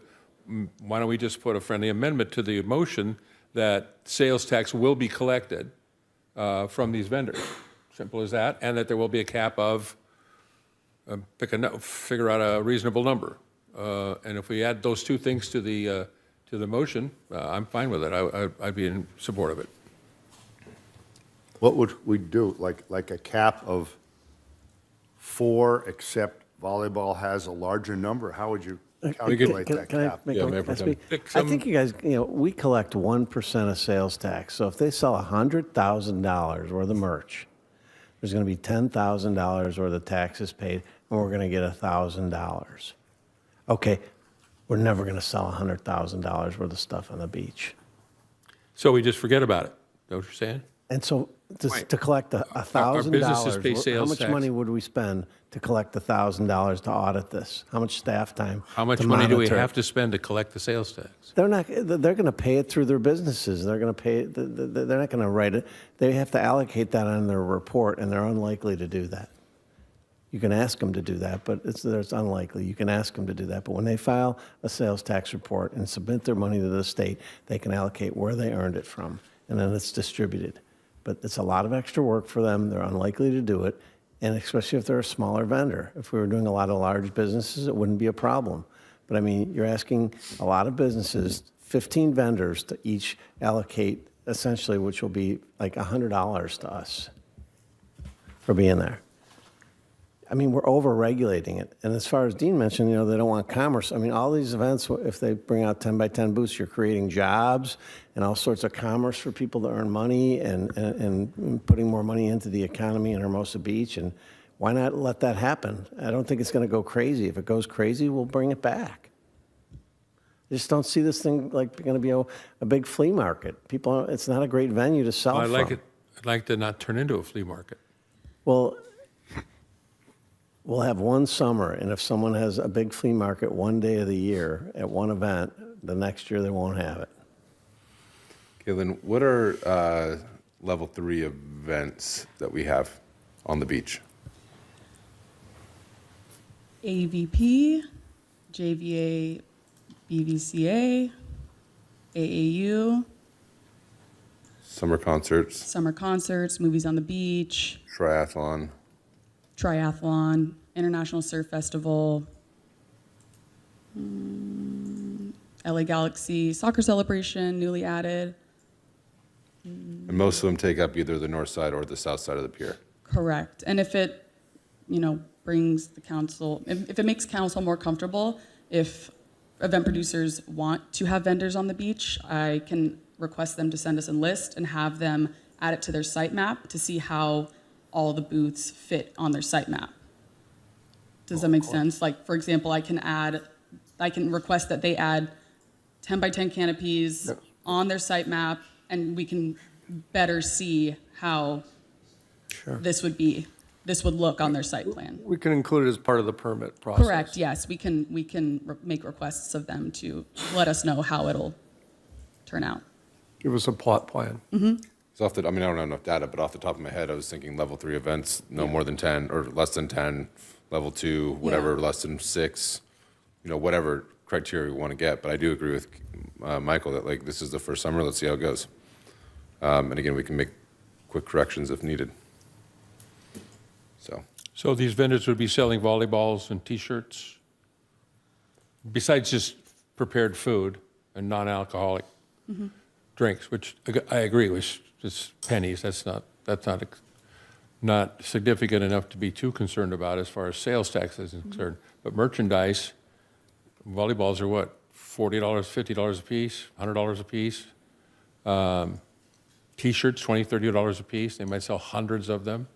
So this is not just a few pennies and 1% and so on and so forth. It could be a large amount of money. It seems to me that we should have some provision to collect sales tax on it.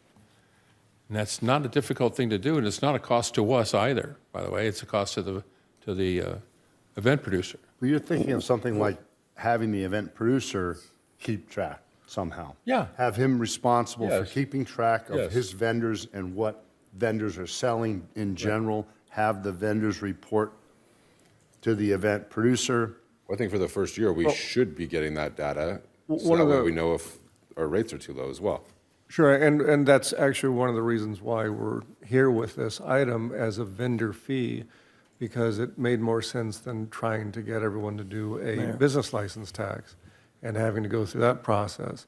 So to try and capture some of those sales that we're talking about, you can certainly increase the vendor fee for that day if you so choose. But that's one of the reasons we're bringing the vendor fee forward as opposed to the business license tax, because it doesn't make sense for a vendor to come in for one day, pay for a business license tax. This was supposed to simplify the process for them. That was the purpose behind this, And again, for your there could consideration. be a different fee for a vendor for a level 3 event versus a level 2. I mean, we could, as this program grows, there's a lot of flexibility. I have to ask staff, do we audit the chamber fiestas for sales tax? Do we know that any taxes are ever collected from any of the chamber fiestas? I'm going to say not. If we Not don't, to we my should be. knowledge. Councilman Reed. Right, but my point being, we've had this fiesta for 50 years, and we've never audited the sales tax, and now we're worried about 10 by 10 booths on the Maybe we beach. should. So because we haven't been, that means we don't need to, Why or don't we care? focus on the fiesta and see if we can collect the sales tax there first? Well, we're talking about this right now. I know, and so we're getting into the In a little deep- while, we'll be talking about those events, and I think sales tax is a reasonable question. Why don't we attempt to try and get it from a large event instead of these tiny ones? We're Anyways. essentially We're letting. starting with the Did you have anything babies. else? Yeah. Just to sidetrack from the sales tax, we'll collect the sales tax, but the thing is, How? it comes back to these level 3 events like the watching party or even the triathlon. They didn't come to us asking for this extra benefit. Why does a watching party have to have vendors on the beach? They don't need to raise money to support the watching party. It just doesn't make any sense. It seems like, they're making money on our beaches. How are we benefiting from this? I don't know why we can't segregate the type of events that have vendors on the beach so it helps pay for those events that are needed. Understood. Triathlon didn't come to us and say they would like to be able to do this to raise money for their event. They may not. They're raising it. So why are we allowing it for all of these large events that don't need to raise money? If they need to raise money, that's one thing. But raising money for the sake of raising money on our beaches and blocking it off, it doesn't seem right and benefits the city and the residents. Understood. Rob, do you have anything else? Michael? Nothing. Ray?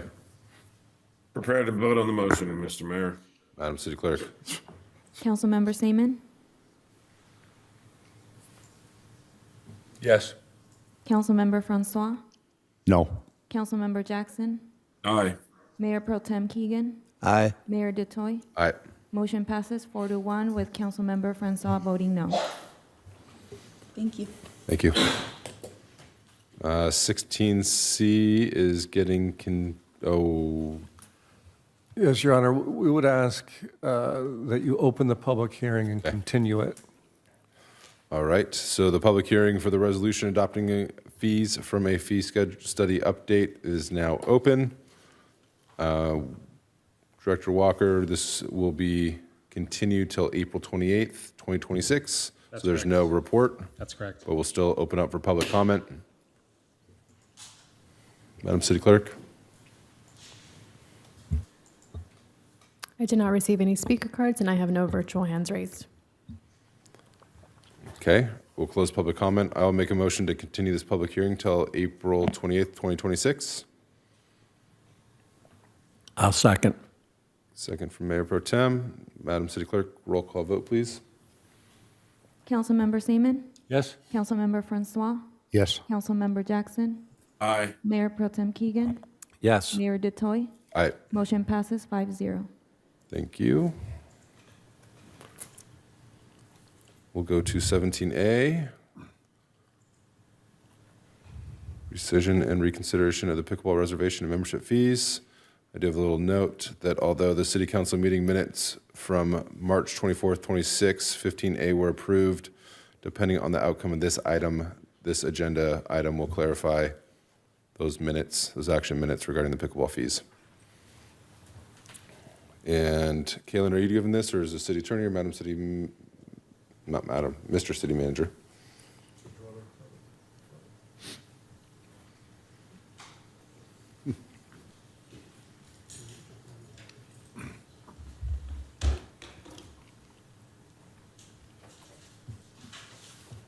This item is regarding the rescission and reconsideration of pickleball reservation and membership fees.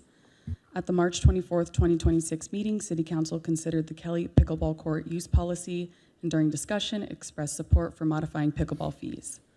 Following that meeting, the city received formal cure and correct demands asserting that fee changes may have been discussed or approved without being clearly identified on the post agenda, potentially limiting public notice and participation. This item is intended to clarify that the March 24th action constituted direction to staff, not final adoption fees, rescind any interpretation that fees were formally approved, ensure full compliance with the Ralph M. Brown Act, provide a clear and transparent path forward for future consideration. Next slide. Although the motion used the term approve, the substance of the action did not include a formal fee resolution, a recommendation to amend the master fee schedule, supporting cost recovery, or market analysis. For these reasons, the action is most appropriately characterized as direction to staff rather than final approval. Out of an abundance of caution, staff recommends a cure and correct approach, which includes formally clarifying the prior action, rescinding any interpretation of fee approval, notifying individuals who submitted cure and correct requests, and returning at a future meeting with a properly noticed item. Next slide. To return, City Council is asked to provide direction on how to proceed. Option A, staff returns directly to City Council with analysis and recommendation. Option B, staff first presents to the Parks Parks and Recreation Commission then returns to council. In either case, staff will conduct a cost recovery analysis and a market comparison of comparable cities. This does conclude my verbal, and I'm here for any questions. Thank you. So just to clarify, question, we're not talking dollars and cents tonight. This is a hearing correct item. Correct. Yes, Mayor, and I'll make a couple, I have a couple comments. Just to explain it clearly, the process, it's really straightforward. It involves two steps. The first is the council would need to rescind the March 24th action. And then the second, the council would need to reconsider the item tonight with full notice and opportunity for public comment. That's normally how it's done, but the staff's recommendation is you're not going to fully talk about the fees tonight, and so we'll get to we can talk about the second step, but the first step is you need to rescind the item, rescind the action, so that's your first step. Perfect. And then. Can I ask a question? Yes, sir. That? Go ahead. Mr. City Attorney, so once we take action on 1 through 4, then we can provide direction on the next steps, correct? Well, you have to take action, just keep it in order. The first action is rescinding. Yeah. So to 1 keep through it simple, just, we need a motion to rescind. I'm trying to keep it simple, so. I'm just asking what happens after that. Are we then able to discuss and provide direction to staff on what to do regarding fees? Mayor? Or is that not on the agenda tonight? What's on the agenda is providing direction to staff, and their recommendation is what it is. If you'd like to, you always have So the we can discussion. talk about fees. We can say this are the Sure, fees, these are the proposed fees. Where do I want to go? We're open to talk about what the fees are. No. What they will be, what they can be. Staff's not. recommendation is to direct staff to come back after doing a study and a fee comparison to provide that information to you to then make a decision on what the fee should be or not be. So not to have a discussion this evening about what the fees should or shouldn't be, but to have staff bring it back for discussion. So pickleball fees or all the fees, including tennis and basketball? I mean, This is strictly regarding pickleball. So this action is a cure and correct for the pickleball fees, not other fees. We're talking strictly pickleball. And in order to provide the best guidance to you, so you have information so you can actually have a productive discussion, the recommendation for staff is, hey, let them come back, let them take it, do some research, and provide you something so you can have a productive discussion with valid information. That's what's before you. So having you talk about fees tonight is not recommended because you don't have the data. well, we could decide not to provide any more direction and keep the fees the way they are. You could Correct. do that. But we can't do that unless we can talk about what the fees are. Well, So the fee- I'm a little at loss there. Well, we can tell you what the current fees are and what they would remain until council decides to change those fees, which I believe are what, $19 for the membership, and then I believe it's $9 an hour. yeah, $9. That was discussed at the last. Right. So $9 an hour, 20 membership, and that's very similar to tennis Okay, and do you have basketball. do you have a, Right. And by sending it, directing staff to do the search, the fees stay the way they are now anyway. So there's no change. all right, Mayor Pro Tem, I'd like to make a motion to we have to get rescind. public comment. We got to do public comment? All right, then go ahead, do it. I like it, though. I really do. What do you want to do, Councilmember? Who's going to Keenan? make a motion? Let's open up public comment real quick. I have one virtual speaker. Tony Higgins, your 3 minutes will begin when you start speaking.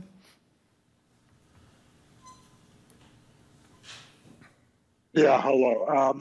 Look, just because Manhattan Beach or Redondo Beach or whatever cities you choose have a fee set at a certain level, that information is meaningless if we don't know how long it's going to take to fully recover the costs of these courts from the pickleball members. The idea, I'm totally for giving things away to children and youth sports and things like that. Yeah, that can be subsidized, but the idea of subsidizing pickleball members just doesn't sit right with me. These are mainly adults. They're from mainly a middle class, upper middle class neighborhood, and they should be paying the full fee to reimburse the city for the full cost of construction by some known time.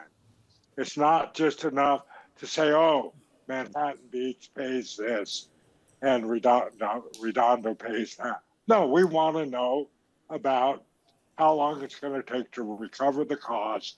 And that's what the kind of action we need to take when facing our fiscal challenges. No more business as usual. Thank you.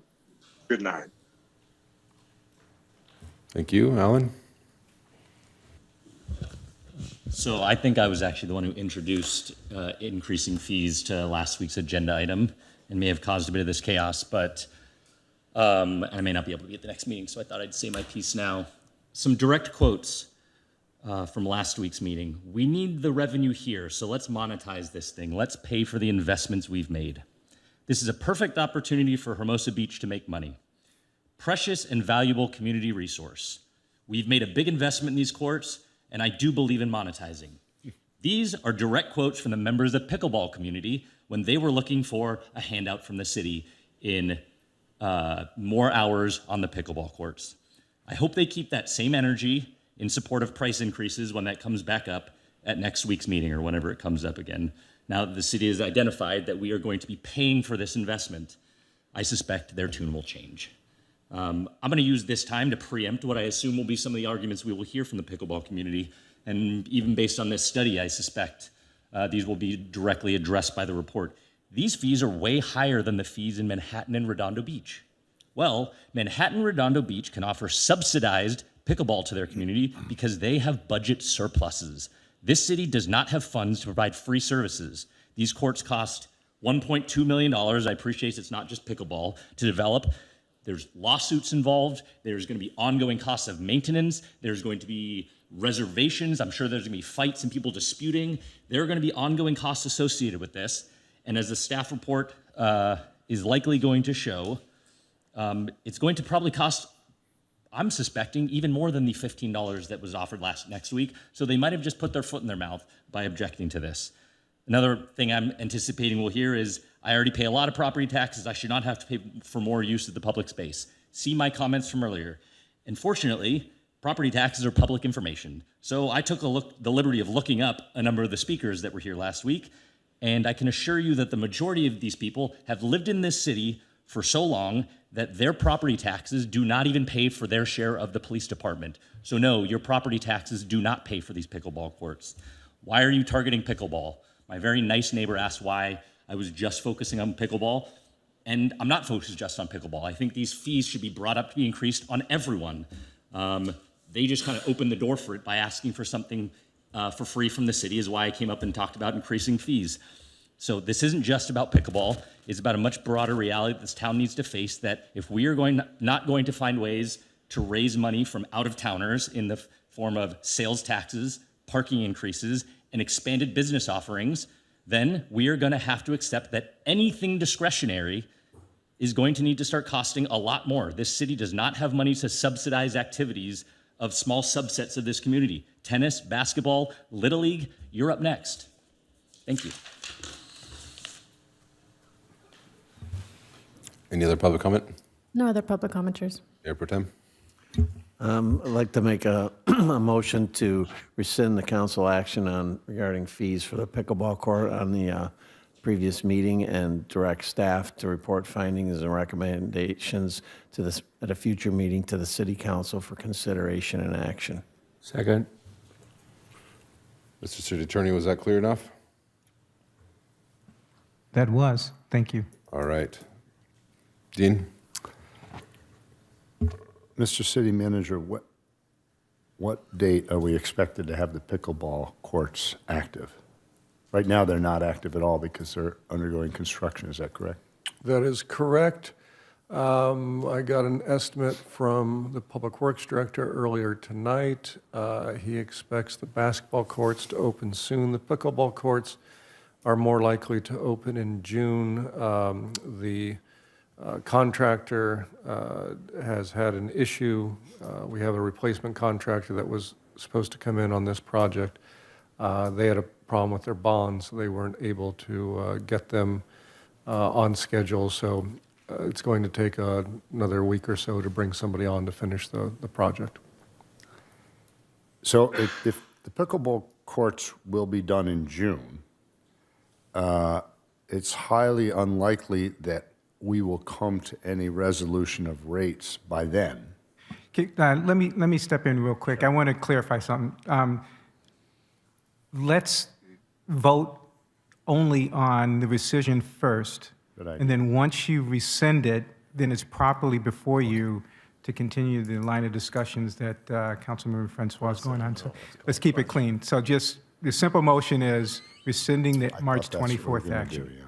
Let's get that off the table, and then it's properly in front of the council to talk about what to do next. So original motion maker, okay with that? I stand by my motion. Okay. Then I'll Anyway, make a good. substitute motion to rescind our action from the March meeting as final approval of fee increases out of an abundance of caution. Number 2. Yes, that's, Can I get a second? I second that. Awesome. Let's vote on that. Councilmember Seaman? Just a matter of clarification. So the difference between that and the original motion is? Our attorney told us to do this one. We're doing on the advice, Well, Simple rescission and nothing. advice of the city attorney. the difference is you're wrapping in two things. Yeah, we went and you over have this to earlier. You have Yeah, to the first rescind. motion had two, You have second. to rescind this thing first before it's really properly in front of the All right. council. So Yeah, you okay. haven't So, yeah, rescind, you okay. haven't All right. officially Okay. rescinded it yet. Then I will say yes. Councilmember Francois? Yes. Councilmember Jackson? Aye. Mayor Pro Tem Keegan? Aye. Mayor Detoy? Aye. All right. Passes 5-0. Thank you. Mayor Pro Tem, would you like to continue with the motion? Yes, I'd like to make a motion to have a fee schedule and reconsideration of this item at our earliest convenience with fee schedules included. To come back to City Council, of course. Thank you, Your Honor. I'll second that if we can get it back. Oh, sorry. I'll second that if we can get it back before the court's open, if possible.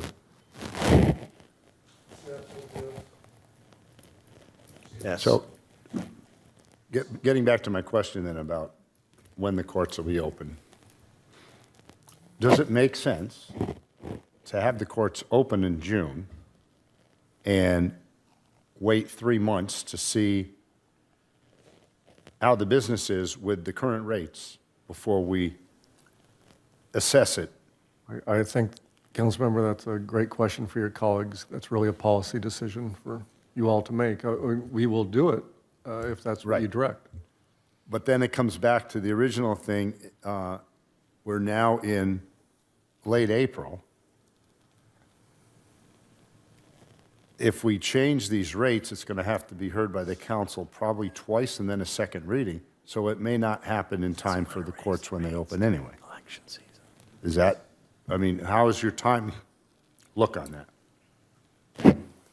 We'll have to confer and we'll bring it back. We're hoping that we'll be able to bring it back for most likely the second meeting in May. The first meeting in May is very full at the moment. So if we can bring that back then, it'd take effect. We could do the second reading of the next meeting, probably be early July if we have to wait 30 days for the implementation. So the courts could be open before then? possible. At the current rates? It's possible. And then it would be an increase that the pickleball people would undertake because the courts will be open under the current rates. They also got a gift of hours. What's that? They also got a giant gift of hours. Oh, I know that. So, Sure, but, We have- but under the current rates, we could then see how, I mean, If it's crowded and packed, then obviously we could justify raising the rates. If it's, if we're not getting that much business in the current rates, why would we go and raise the rates? Will be a policy discussion at the next time. But we won't have that information before the courts, because the courts won't be open when we're here talking about it. So I just don't know whether there could accept a friendly amendment to figure out the timing of this so that we can have the courts open for a certain amount of time before we talk about raising the rates. Kaylin? I just wanted to mention, our courts are typically fully booked every single day. And if they're not booked, someone canceled their reservation because they couldn't make it. And at the moment, we, don't offer refunds for cancellations. They would just be able to modify it. And I was an office assistant for Parks and Rec before this, so I got a lot of calls and a lot of complaints regarding why the hours weren't extended even longer. So I came into the city during the 90-day pilot program, and I was getting my ear chewed off by some people.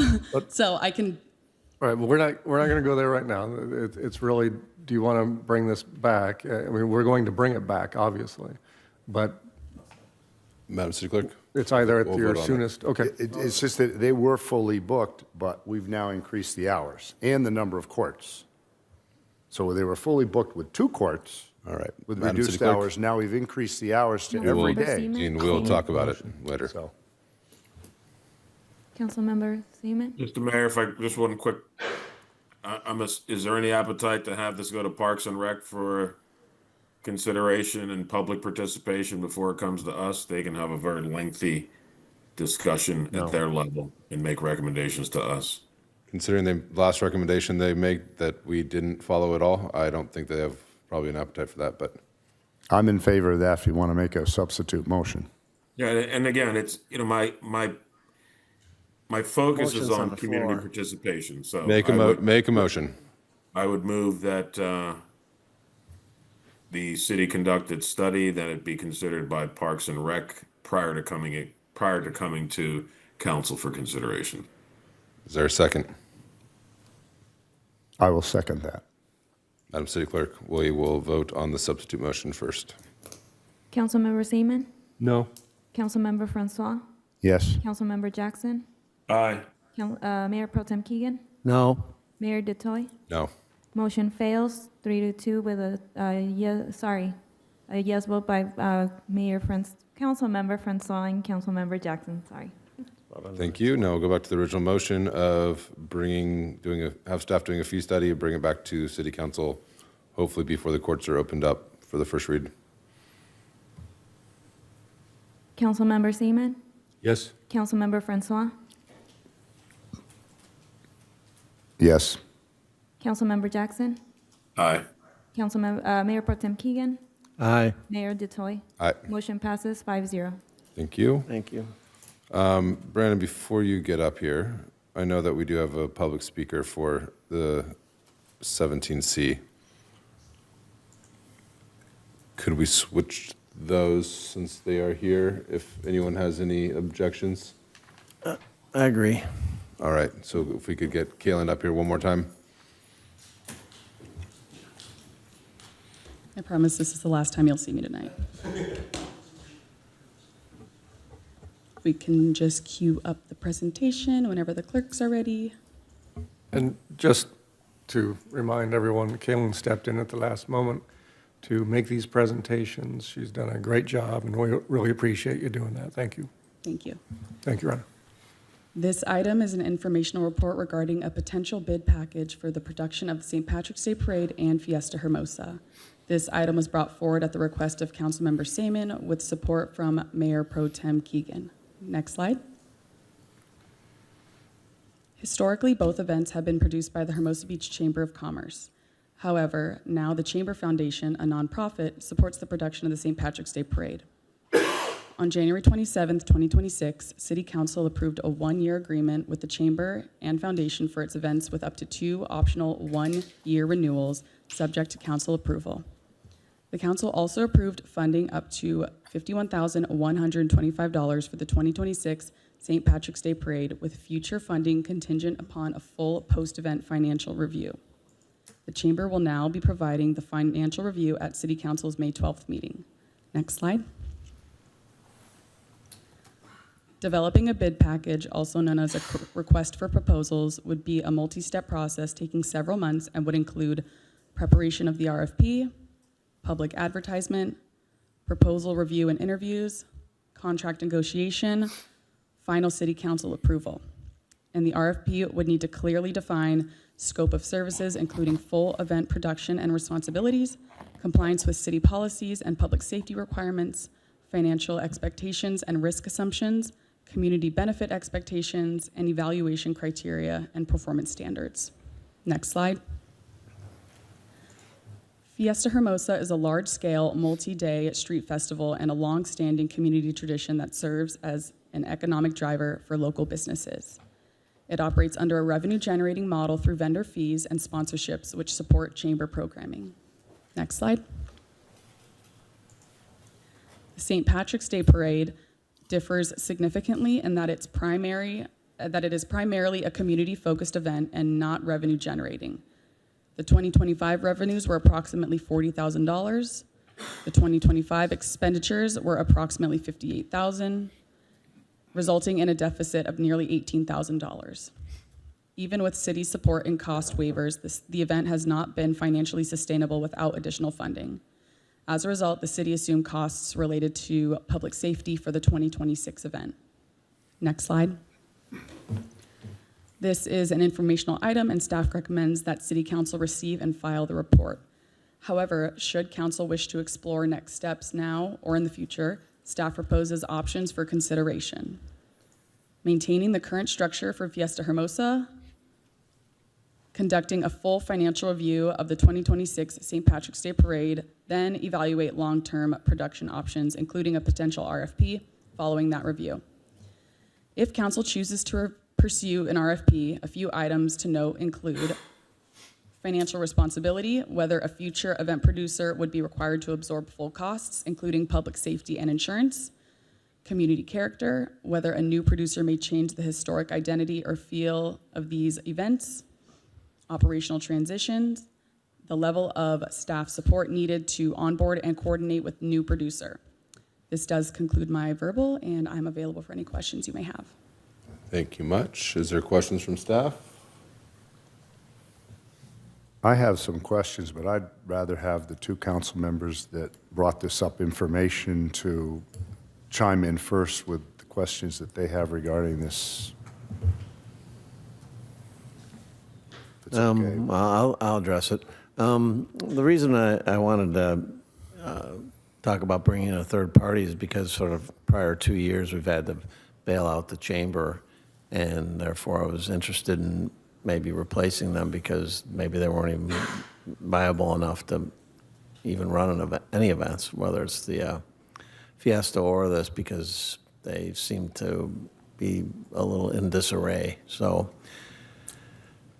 subsequent to that, I think they've regrouped a little, and they've changed their board, and there's been a shuffling of the deck, and I think in recent couple months it's improved some. The new head of the chamber seems to want to rebuild and rebuild trust, and so I'm probably satisfied in keeping the two-year option open, and I just wanted to, at the time we put this on the informational item, there still hadn't been a new board elected, so some things have happened that I think are a positive step for the board itself, of the chamber and the foundation board. More so the main chamber board is what, I feel is the main organization. The foundation runs the parade, but it's really the backbone is the actual chamber. So I think there's been some positive steps in recent months, and so I think I'd probably be apt to receive and file this item. So that's kind of my thoughts. Before any more thoughts, questions for staff? Exactly. Still have public comment. Right. I have some. Questions? Sure. Thank you. Thank you for clarifying that, though. I'd like to see the perspective of why we're here. You asked me why we brought it, so I answered it. So in 25, the Chamber took in 40,000 in revenue, 58,000 in expenditures, and lost 18,000. We brought those expenditures down for '26. And I believe, correct me if I'm wrong, City Manager, we brought those expenses down in '26, but we don't have the final numbers yet for '26. Is that right? St. Patty's do. Day Parade? I did the math before. We do. I mean, this item is going to be scheduled for Yeah, it's review coming in up May, soon. but if you want that number now, we have it, yes. So in receiving the final quotes from Michelle, the total for the St. Patrick's Day Parade was $26,669.16. That was, I'm sorry, what was that? 26,000 was what, expenses? Expenses. Correct, yes. And, Expense, okay. fire department, security, barricades. What it costs to put on the parade. Correct. We brought that down significantly. It was proposed to be 51,000, and through creative efforts, we brought that down to 26. Correct. Which means that we don't know what the revenues come in yet, but we'll have those numbers. If they took in revenue of 40, the parade might have made a profit in '26. Where does the revenue come from for the parade? For Like the fees for the 40,000 last parade year, and- 40,000 in '25, so, yeah. And You know, so when will we find out what the revenue is? I would have to check in with Michelle on the revenue. She's right back there. Yeah. You want to come up, Michelle? Again, this is scheduled for May, so Yeah, we would it's try scheduled and for bring May, that which back is then. great. I think that looking at those numbers in May, and we'll have a better idea where to go with this. And this is just for the parade I'm talking about, Correct, because, yes. Well, we're halfway to a financial report here, so Yeah. we got Yeah, expenses. we How are. about income? And let's just, I mean, 18,000 isn't bad with a loss, when you think about it, in the big picture of things, going out to bid for an 18,000 loss. So, I'm just trying to get an idea of these numbers as best I can, getting a handle on this. It sounds like the parade should be able to make a profit next year, just based on what I'm looking at. And the Fiesta, as I understand it, makes a profit every year, twice a year, every year for the chamber, somewhat, not a large amount. Some years have been poor and others have been better, but I just wanted to get a clarification on that. Okay, thank you. Rob? I do have a question. Do we know how much the Fiestas make? That's the profit that we're discussing here at the moment. Do we know what that is? Email. For last year, for instance? We had the supplemental information that was sent from the finance chair of the chamber. So that was provided as a supplemental to the staff report. As we look that up, I'm trying to kill time here, but. Correct. So what year do you want? It's I think last year it was about 116,357 Yeah, it's profit. substantial profit. Okay. Some were better than others, but yeah, 100,000 figure is, that's what the chamber uses to survive, essentially. Yeah, that's fine. All right. So I don't have any other questions. I have quite a lot to say, but I do not have any other questions. Ray, questions? No, sir. All right. Can we get public comment, please?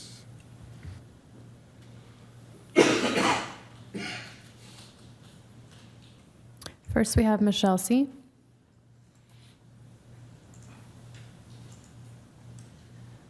Good evening, Mayor DeToy, Mayor Pro Tem, city staff, city council. Regarding the parade, we will have full financials ready for you at our presentation next month. We're still working on all of that, but we definitely do appreciate your partnership, and it made a significant impact on it. As far as making a profit, I still don't see that being a possibility, unfortunately. With your partnership again next year, perhaps, but we'll see. Again, I'll have those numbers ready for you at our presentation next month. Thank you for the opportunity to speak on this. I want to be clear about the role that Fiesta plays for the Chamber. For more than 50 years, the Chamber has produced Fiesta. It's something the Chamber built and has managed over 5 decades, and it's become part of the identity of Hermosa Beach. Fiesta is what funds the Chamber year-round. Yes, we do make a profit, and it supports, and with that money, we support local businesses through marketing, advocacy, economic development programs that drive activity within our community. Unlike other chambers, including some in neighboring cities, we don't receive operational funding from the city to support our core work. In many communities, that support does come through formal contracts or dedicated funding for economic development and tourism. For us, Fiesta is what sustains our mission as a Chamber of Commerce. If Fiesta was removed from the Chamber, the impact would be immediate. It would significantly reduce our ability to operate and to support the business community. This wouldn't just be an operational shift. This would have real consequences for the businesses we're all trying to support. It would also take extensive staff time, resources to execute outreach and review RFPs. Given rise in production costs and tightening margins, the likelihood of obtaining a beneficial revenue share deal with an external producer is low. From our perspective, the best path forward is to maintain the current structure, allowing the Chamber to continue to produce Fiesta in partnership with the city, as we have for more than 5 decades. We're not asking for anything more than that. We're just asking for the ability to continue doing our work. Thank you.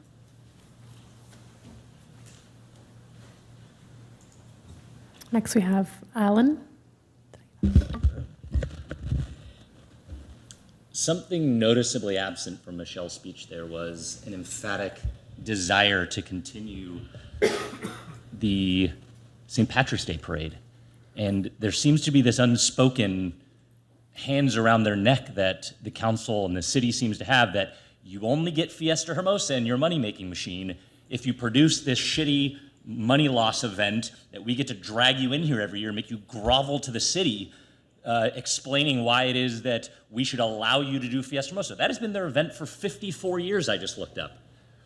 If we bring in an outside producer, I guarantee they can make money. I worked in event production. They would skyrocket the fees on these tents. They would probably drive out a lot of the small local businesses that like to use these things, and they could probably turn a profit. They've raised the prices on all of the carny events that show up, and you're right, they would turn a profit. But that profit would not remain within the city with our Chamber of Commerce. So holding them hostage to do this event that they very clearly, I've now listened to 3 or 4 of these meetings, they never want to produce this event. Let them go. How about Kiwanis steps up and produces this event? You guys get the access to host your Christmas tree lot on city grounds. You raise $100,000 or something. I can only look up most recent reports. And then maybe you guys can take the losing event. Then you won't have so much money then to donate to the city, looking like heroes, because you guys get to spend all of your profit donating back to this city. I think this is absolutely ridiculous that we keep holding them to doing this. And I think they should just be able to come in here and say, we don't want to do this event anymore. If the city's not going to help us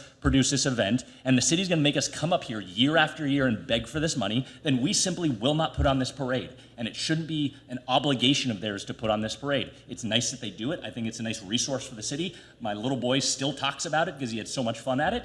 But it's ridiculous that we're holding them hostage. They need this money for the other events. I happily, even though our business is not in Hermosa, we happily come and have my wife's business have a booth at this every year, in part because we're happy to give some money to the chamber as part of this. We don't even show up for some of the days, but we happily pay the fees because we know that it's going to be feeding back into this community.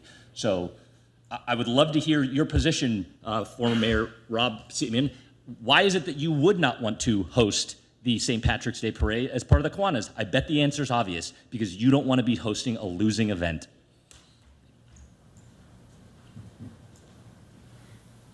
Anyone online? Yes, Laura Pena, your 3 minutes will start when you begin speaking.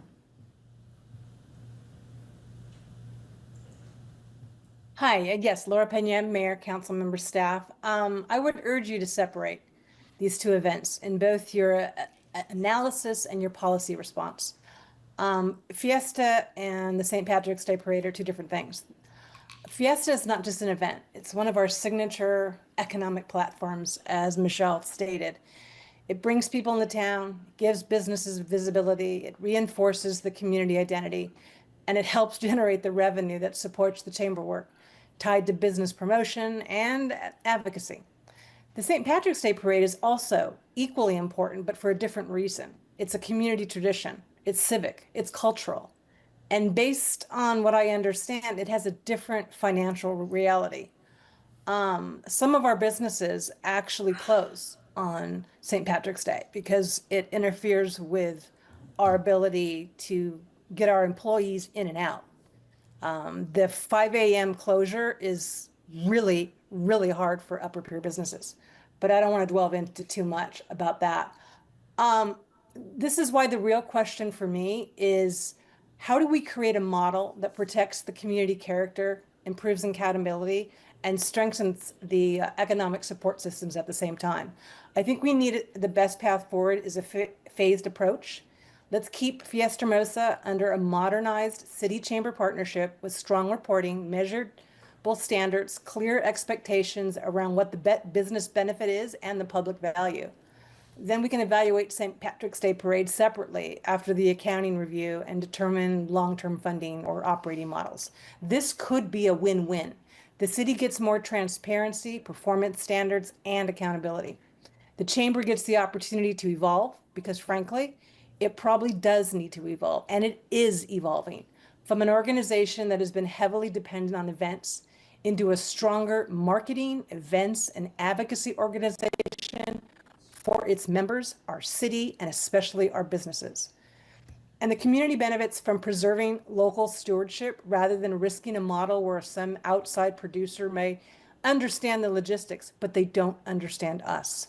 I would ask council to be careful not to solve one problem by creating another.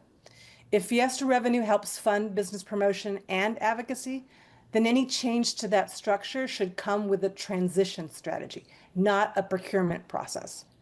This is a chance to reset the partnership in a smarter way, not chamber versus city, city and chamber working together with clear expectations and better outcomes. Thank you. Anyone else? John Burry, your 3 minutes will start when you begin speaking. Oh, good evening. I think we do need a transparent RFP process for the production of the parade and the Fiesta, possibly even a New Year's event next year. Before this council deepens its financial exposure to the chamber, it's worth looking at how the chamber's managed its own resources. In 24, it lost $125,000 on its operating activities. Its total assets declined by $150,000. In the same year, it paid $249,000 in compensation, $60,000 more than the prior year. It then spent $37,000 last year on consultants for a TID proposal that they abandoned before securing even basic hotel buy-in. It pays almost $50,000 a year to service an office on Pier Avenue that's unstaffed on weekends and holidays and Mondays. This isn't the financial profile of an organization that should just be handed a no-bid contract over events that have real commercial value, not when the city is facing such a tough fiscal outlook. In real terms, the chamber lost somewhere between $150,000 and $190,000 last year, and there's a deeper issue. The chamber's primary purpose is to advocate for the interests of the business community, to show up at hearings and engage with policy and represent local businesses before this council. And that doesn't have to require a large budget, but it does require knowledge and expertise and relationships and commitment. And this chamber has become so consumed by event logistics that it can't fulfill that core function properly. And so separating event production from the chamber wouldn't weaken it. It would free it to do more of what a chamber is actually supposed to do. Fiesta generates real revenue. Those production rights have economic value. They should be allocated through an open and competitive process and not grandfathered to an organization that is burning through its reserves at an alarming rate, not when it's subsidized by taxpayers and fee waivers. If they absolutely insist on pursuing an event strategy, well, if they submit a compelling proposal, they should have every opportunity to win on merit. That's the purpose of an RFP. The best way to protect these events that the community loves is to ensure that they're produced by whoever is genuinely best positioned to deliver them. Don't miss that opportunity in 2027. It's unlikely that any third party would want to bid for the parade alone. We've just discussed why. It would need to be coupled to Fiesta to be a commercial proposition, but together they could generate a meaningful profit share with a third party for the city. Thank you. Anyone else? I do not see any more hands raised. All right, I'll bring it back to council for a motion. Mr. Mayor. Move to receive and file, Mr. Mayor. Mr. Mayor. We have a I'll motion second. and a second. Now I'll have discussion. Go ahead. Thank you.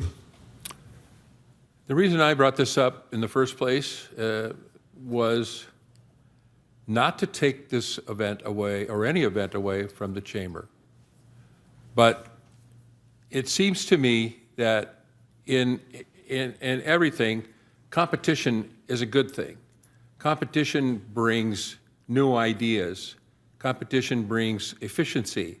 When you're bidding against someone else for something, you really look at your numbers and what you've been doing and so on and so forth, and you pare it down to the best you can do. And this is not what we've been getting on our events lately, last several years. I don't hold anything against the chamber. I want them, to be honest with you, if this were to go to an RFP, I would sincerely hope that they would be part of that bid and they would work on it and hopefully win it and keep the events if they can produce the best quality idea. The idea, and I'd like to address what you had to say, sir, for a couple of minutes while we're on this subject, and I have the floor. I respect your right to have your opinion, and I appreciate it. I always encourage people to speak. I want to hear what you have to say. I disagree with what you said, some of the things you said today. For instance, as president of the Kiwanis Club, I'm speaking not as a councilman right now, I would love to try and produce this event. I think we could do a good job of it, and I think we could make a profit at it. I think it can be a profitable event, but the chamber has year after year after year, the last 3 years especially, since I've been on council, has just said, it's a loser, we can't make any money at it, and they've kind of given up on it. It's a cherished, wonderful event for our city. It's a part of our city. It makes us different, special. I don't want it to go away. I don't want it to become a giant commercial, as you described it, is that if we give it to an event producer, a professional event producer, they'll change it, they'll ruin it, the little businesses won't make anything. Well, that's really not a reality, honestly.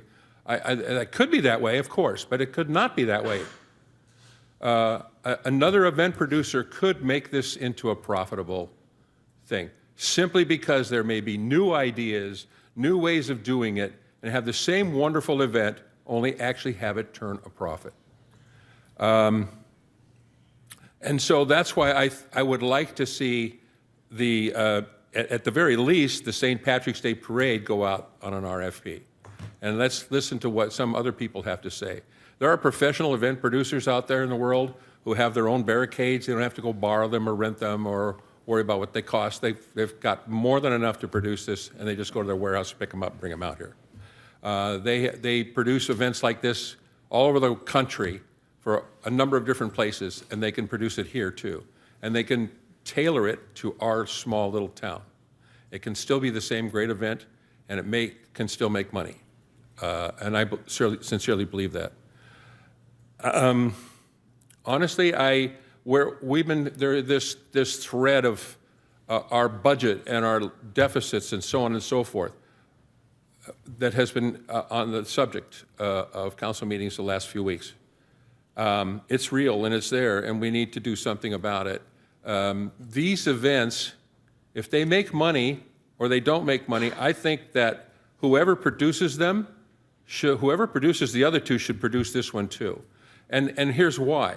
If it's a package deal and two of them make money and one of them doesn't, then the average is that they'll still, all three together, still make money, just not as much. So why is it that the city should have to subsidize the loser, if you want to call it that, and let the event producer, in this case the chamber, go ahead and make the money on the other two? That just doesn't make any sense to me at all, honestly. If you're going to produce the events, produce all the events, and the profit that you get to spend on your mission is averaged together. So I would like to see an RFP go out for this, only if no other reason why we cannot just continue to do things the way we've been doing them. Just because we've been doing them for 50 years that way doesn't mean we should continue. At some point, we need to open our minds a little bit to something else, something new, something different. Let's try it. Let's just put it out there and see if there is some other way of doing this. If, for instance, we put this out for an RFP, and if, for instance, another event producer were to win that bid, and so they charge for it, and there's a profit involved, and that profit comes to the city. Other cities subsidize their chamber with money every year, or with a budget. They hand them the money and say, here you go. This is you have your mission, here's your money. It doesn't mean that they would be left abandoned with no money and then they would be defunct and go out of business. It's a reality that if we produced more money from these three events, and all three of them turned into profit makers, that money, we could give a portion of that to the Chamber of Commerce to continue functioning properly. And then, as one of the callers said, they could concentrate on their real mission of promoting the businesses, not producing events. So it's just an idea to do something different for a change. Let's just try it. Let's just put it out there. One of the compromises that staff proposed is a hybrid approach of maintaining the Fiesta Hermosa the way it is, and then evaluate the decision regarding the parade after our financial review. I would be acceptable of that, at least, at the very least. Perhaps a request for bids is a little bit complicated to do, especially in this short period of time. So I just want to open this up to try something different. And if the St. Patrick's Day Parade were to be taken off of this package that the Chamber's doing, which I'm sure they would really love that, I guess, and it was to be given to someone else, that would be something new and different. Let's try that for a chance. 1 year we could try that. We could put that out for bid and see what happens with it. What happens if someone does produce a profit, a good profit, a nice profit? And then what? Then the Chamber wants to have it back again now because now it works, makes money? Yeah. Okay, yeah, I'm sure you say that, of course, and I understand that. I'm just saying that, the definition of insanity is doing the same thing over and over again, expecting a different result. And we have been doing the same thing over and over again for a number of years now. I would like to see us just try and think about something differently. If it doesn't happen or it doesn't work, okay, but let's consider it. So I have a feeling that in the next few minutes, this is going to be received and filed, and that'll be the end of it. But when the financial review comes around, I have every intention of bringing it up again if that's the case. So I just want to open up everyone's thoughts to something new and different, and that's what I have to say to it. Thank you. I think what was also harped on is this is a 54-year event that a private entity stood up, and I don't think it's government's role to take a private event away from an organization. I mean, that sounds like a very strong government that is not this country, so. Would you say that again? A 54-year event ran by a private entity that the government takes over. Government takes over? That is what we are. Yep. So it sounds like We're not taking over the event, we're hiring someone else to do it. It sounds like you're taking jurisdiction of this event, which is not in the tenets of this country, in my opinion. Okay. Dean. Who invented the St. Patrick's Day Parade then? The Chamber? I'm not talking about that. I'm talking about Fiesta. You're talking about taking control from an entity that's produced it for 54 years. Yeah. There's a law against that? I'm pretty sure government not taking over private enterprise is contrary to this country, but. And is the Chamber of Commerce private enterprise? Is that what you're saying? 100% it is a private entity. Really? Oh, I disagree with that point of view, but that's fine. That's why we're here. Okay. Dean. Thank you, Mr. Mayor. I hate to belabor this too long. It's just to receive and file, and that's will be done. I appreciate Councilmember Seaman's passion about this, concerns about this. I don't think we're in the business of just trying one thing 1 year and trying the next. I'd like to see some, reasonableness about this. When you look at the numbers, we brought the expenses down from $58,000 to $26,000 on that parade. I really think when we see these numbers for 26, we're going to see Chamber Foundation made money. They brought in $40,000 in revenue in 25. If they bring in $40,000 revenue this past year, they made a profit. So parades can make profits, and if they can, then I think we're on the road to recovery. We really brought those expenses down thanks to the city manager and a lot of different, and the police department working well to figure out ways to reduce those fees. And I think the parade's in a strong position to continue. You know, we lost 18,000 in '25. That's not a lot of money. It's a little bit, so to continue the parade. But this year, I don't think we're going to see that when the numbers come out. And I think we'll be in a good position to go ahead. If we go out to bid, that's staff time, that costs taxpayers a lot of money to go out to bid, to create all that process. It's involved. And, you know, it's not cheap, and it is government takeover an event.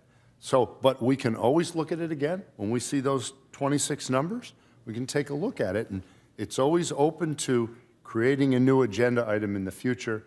I'm open to that, but I'm glad we had this conversation tonight. And I appreciate your passion and your feelings about that, and I share a lot of those same concerns. So, thank you. Thanks, Dean. Mike, anything? Ray? Good to see you. I mean, I made the motion. I didn't expect to have this lengthy discussion. I've got a new and exciting idea for future agenda item associated with this, so I'll table it for there. But at the end of the day, I have no desire or thought with regard to some other entity taking our fiesta. I mean, I think the major point is, I mean, if the chamber makes money, that money is returned back to our community. I don't want some outsider coming in and profiting off of the backs of our city, and we get nothing but a few extra bucks. That juice ain't worth the squeeze. So I would never, at least unless I'm convinced otherwise, the thought of some private entity coming in outside of the chamber to RFP our Hermosa Fiesta is, it's a non-starter as far as I'm concerned. And then I've got some thoughts on the parade, and I'll table that for future agenda items. Thank you. Madam City Clerk, could we get a roll call vote, please? Councilmember Seaman? No. Councilmember Francois? Yes. Councilmember Jackson?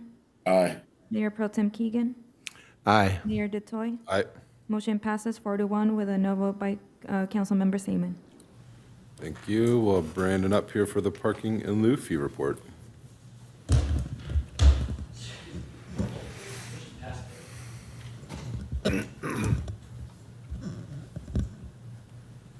What is that? I didn't hear it.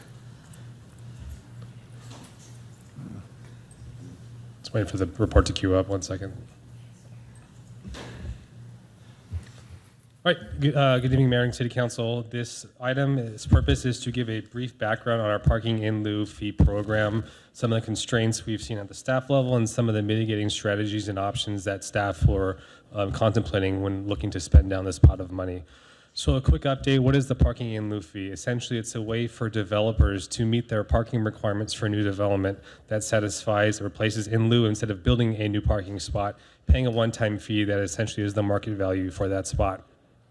So currently, the fee is $28,900 per parking space. Again, has not changed in over 15 years. Last study was done in 2022 that had a market value of a space in Hermosa around $35,000. Again, that's over a 5-year-old study, so it could be safe to say that the true market value of a parking space is quite higher than the $35,000 last quoted in 2022, and again, significantly more than the $28,900 we are currently charging now. To date, through today, we've collected $404,000. We do have a pending application for large development, looking to collect an additional $462,000 in the near future. So what this does is creates a pot of money for the city to spend to create new parking spaces to offset the impact of a new development. Some of the challenges when it comes to spending down this pot of money, again, the fee is not essentially at market level, so it does not really reflect the true cost of building an additional parking space. Again, too, in a built-out city and a coastal community, a lot of developmental constraints when it comes to building additional parking. High land acquisition costs. A lot of these projects are talking about parking structures. Some of their large parking lots are very, very capital intensive. This is a revenue stream that fluctuates based on development. So there really is no dedicated revenue stream to fund, let's say, a parking structure or another parking lot. So unpredictable funding stream, large cost when it comes to development is really constraining our ability to use this fund in on an ongoing manner. A brief update on some of our legal authority. Again, it is part of a lot of coastal development permit plans for development. There is state and there is local jurisdiction action for us to be able to enforce these if developers choose not to pay. We've investigated looking at liens, looking at credit reporting, but again, we're comfortable at the staff level that we have the proper ability to collect this rightfully owed fee to the city. Some of the strategies. So in light of those challenges of why we're not able to spend down this amount of money as quickly as we would hope to, staff with the city manager, Stephen Napolitano's direction, is looking at other improvements that could essentially mirror the spirit of the law, which is offset the parking impact with new development. That's looking at technology to increase parking turnover, looking at real-time parking availability systems, looking at streamlining some of our digital payment tools, meter work essentially. Again, another opportunity too is optimizing our existing space, looking at options to restripe certain areas, look at curb utilization, if there's ways to free up parking to meet the spirit of this intended approach with this fund. Other larger solutions. Again, parking is not just the one-size-fits-all approach. The spirit of this law, of this program, is to take the parking burden away from the developer and bring it on to the city in the sense of finding more holistic parking solutions. That could look like expanding micromobility, additional parking and access for bikes and scooters. Could look at alternative transportation models through mass transit to reduce demand on the parking, and also looking at existing sites, using these funds to allocate resources, for example, public sites like next door, other underutilized spaces to come up with creative solutions to alleviate some of the parking needs, which we know is a problem and a concern for our community members.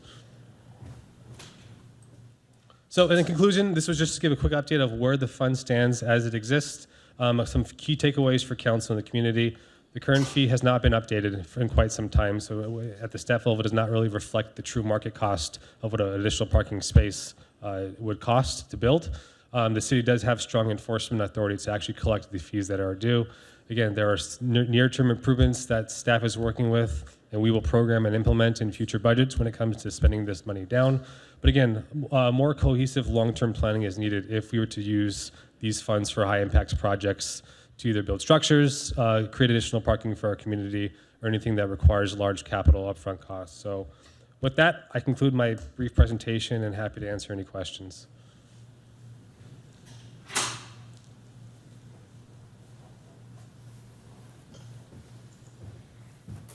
Mayor Pro Tem.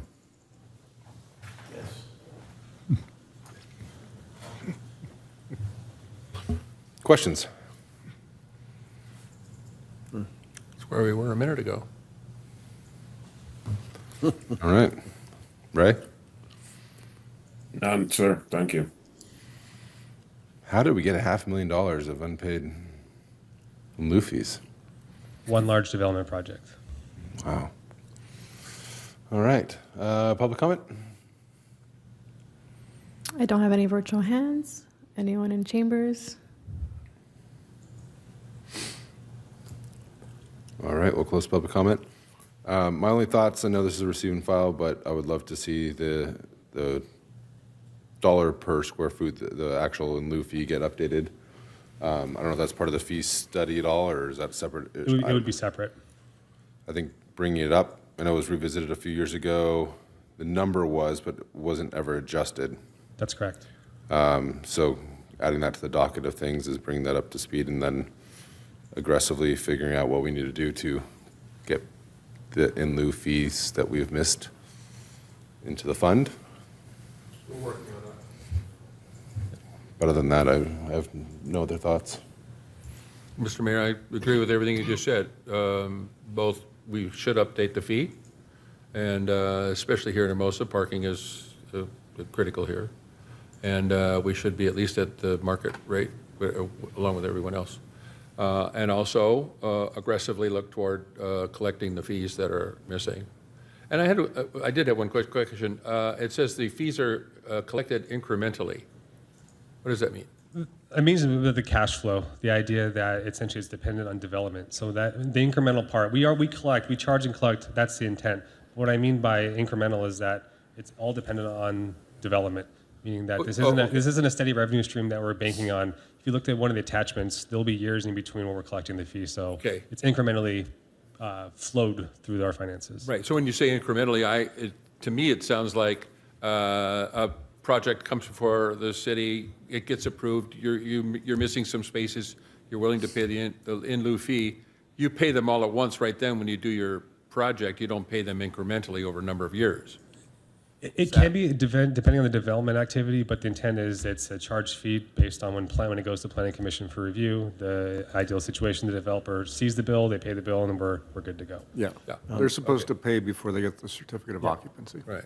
And do they not get a final if they haven't paid all their fees, including in lieu? That's the idea. Currently, do we need to like codify when those fees are paid? Because obviously we didn't get paid on this large one. So do we need to put something in our municipal code that states when we collect that and mechanisms to, enforce fees instead of, currently we gave a C of O to a building that didn't pay their bill. I would have thought we would have withheld the certificate of occupancy before we gave them that. I think we have enough tools in our legal tool belt now. I think this was an administrative issue where we can, obviously that's the lesson learned, is that making sure that we utilize our leverage before we abdicate and issue that certificate of occupancy.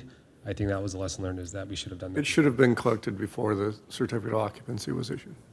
I mean, so should we put it in the code when it's collected? So therefore, like, I believe 'cause I think you could. it's already there. You might not be able to even use that as leverage. I mean, someone could take you to court and say, no, I don't want to pay this, That's, It's already in there. my understanding is we already have a timeline that they're supposed to pay it by.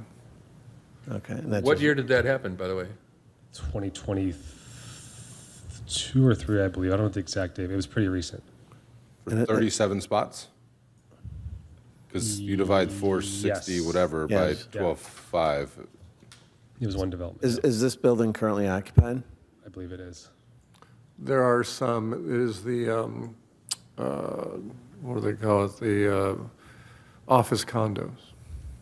So And some how have many been. units have been sold in the building of the total?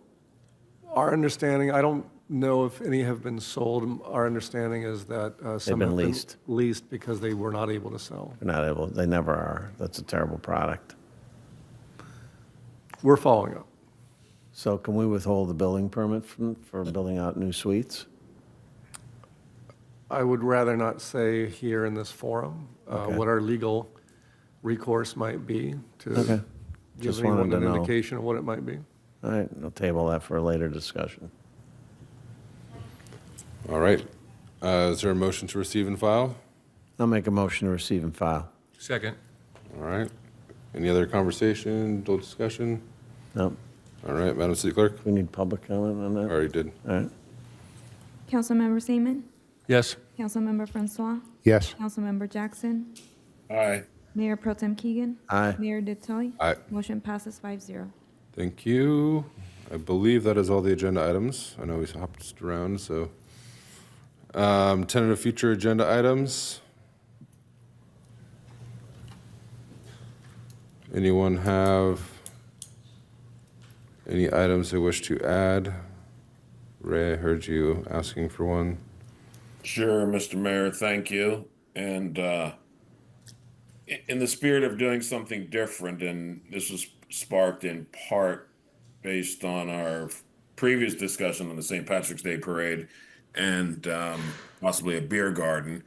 And one of the things I've been thinking about is the possibility of an entertainment zone. A lot of cities are exploring opportunities for entertainment zones throughout their cities. The state has given municipalities the legal option to put these in place. And so I'm seeking support to direct staff to explore what it would look like for Hermosa Beach to pilot an entertainment zone similar to what other cities are doing, tied to one of our existing events, maybe like St. Patrick's Day. where we've got the roads blocked off, maybe we turn that into an entertainment zone. So this isn't about changing Hermosa. It's about building on what we already have, trying something new. And, if we can look at the legal framework, public safety considerations, potential locations or events, and any impacts to residents and operations. Again, this is just to explore the idea and see if it makes sense for us. But I think if you look at the parade as an example, I think that might be a good opportunity to turn those, maybe expand those hours and turn that day into a entertainment zone for the day. And maybe that provides a framework for potential other opportunities throughout the city. Mr. Mayor. Councilman Jackson, you're proposing the entertainment zones in relation to the St. Patrick's Day Parade specifically? Well, that was just an example. Yeah. But we can build a framework. Into a special event. Right, into a special event. And, the St. Patrick's Day is what sort of sparked the thought, seeing what other cities are doing with building their entertainment zones. And it's bringing a level of energy to a community that you wouldn't have otherwise. I'll agree with that. I'll then support to that. I would specifically like that to be the St. Patrick's Day Parade, although I'm not sure, since we're not sure who's going to produce it and what's going to happen with it and all. What would that look like? How would we do Well, it? if we have the framework, we can figure out what event it applies to later on. But staff can tell us, okay, if we do this, this is what it would look like. These are the impacts on safety and et cetera, et cetera. So build a framework and then we can figure out what events, if any, we want to apply it to. Okay. No, I'll lend support to that. Thank you, sir. Anyone else? I view this as an info item anyways, to talk about the changes in law with entertainment zones and if they're even plausible with events. We understand. We'd have to have a second item to come back more specific, is how I would see this anyways. All right, so an info item on entertainment zones and possibly tying it to a special event. Is that right? Yes, sir. All right. Anything else, Ray? I've got a list, but I'll let someone else go if they want to go. Dean? Yeah, I talked offline with the city manager about this briefly, so I guess it doesn't need to be brought up as a future agenda item because it will be coming back to us, and that's taking a look at the requirements and limits of fishing on our pier to discourage those people that are using extra heavy equipment in order to catch great white sharks. Thank you, Councilmember. We received an email earlier in the week from Councilmember Jackson as well that was forwarded from a community member. And so we're looking at what other peers are doing, and we'll bring something back for Okay. consideration if we've got something else. Great. Thank you. That's all I have. Rob, you got any? No. The only one I would have, which I think the city manager flagged for all of us, is the National Park Service public comment period for the special resource study for LA Coast. Would like to get a little update on where that is, with the possibility of having a letter to support or oppose. I assume oppose, but I don't know the ins and outs of it, but that's a pretty big, I know it's not going to happen overnight, but just kind of the overall status of it. I don't know if that can be an info item that you attach on the end of this agenda. Yeah, I mean, we can certainly, if you want, we can email council what the information is, but if you want something considered, I think the deadline was the 23rd of May, and so we'd need to bring something on the May 12th to get direction. It's pretty full right now, but let me see if we can move some stuff around. Okay. If council desires. Yeah, I would certainly support that. I think that's an important item that, we need to be aware of all the implications. Obviously, anytime you get the feds involved, that's of concern. And so a fulsome discussion, I think, would be we think we know what we know, but, there's probably some nuances to this that we don't quite understand.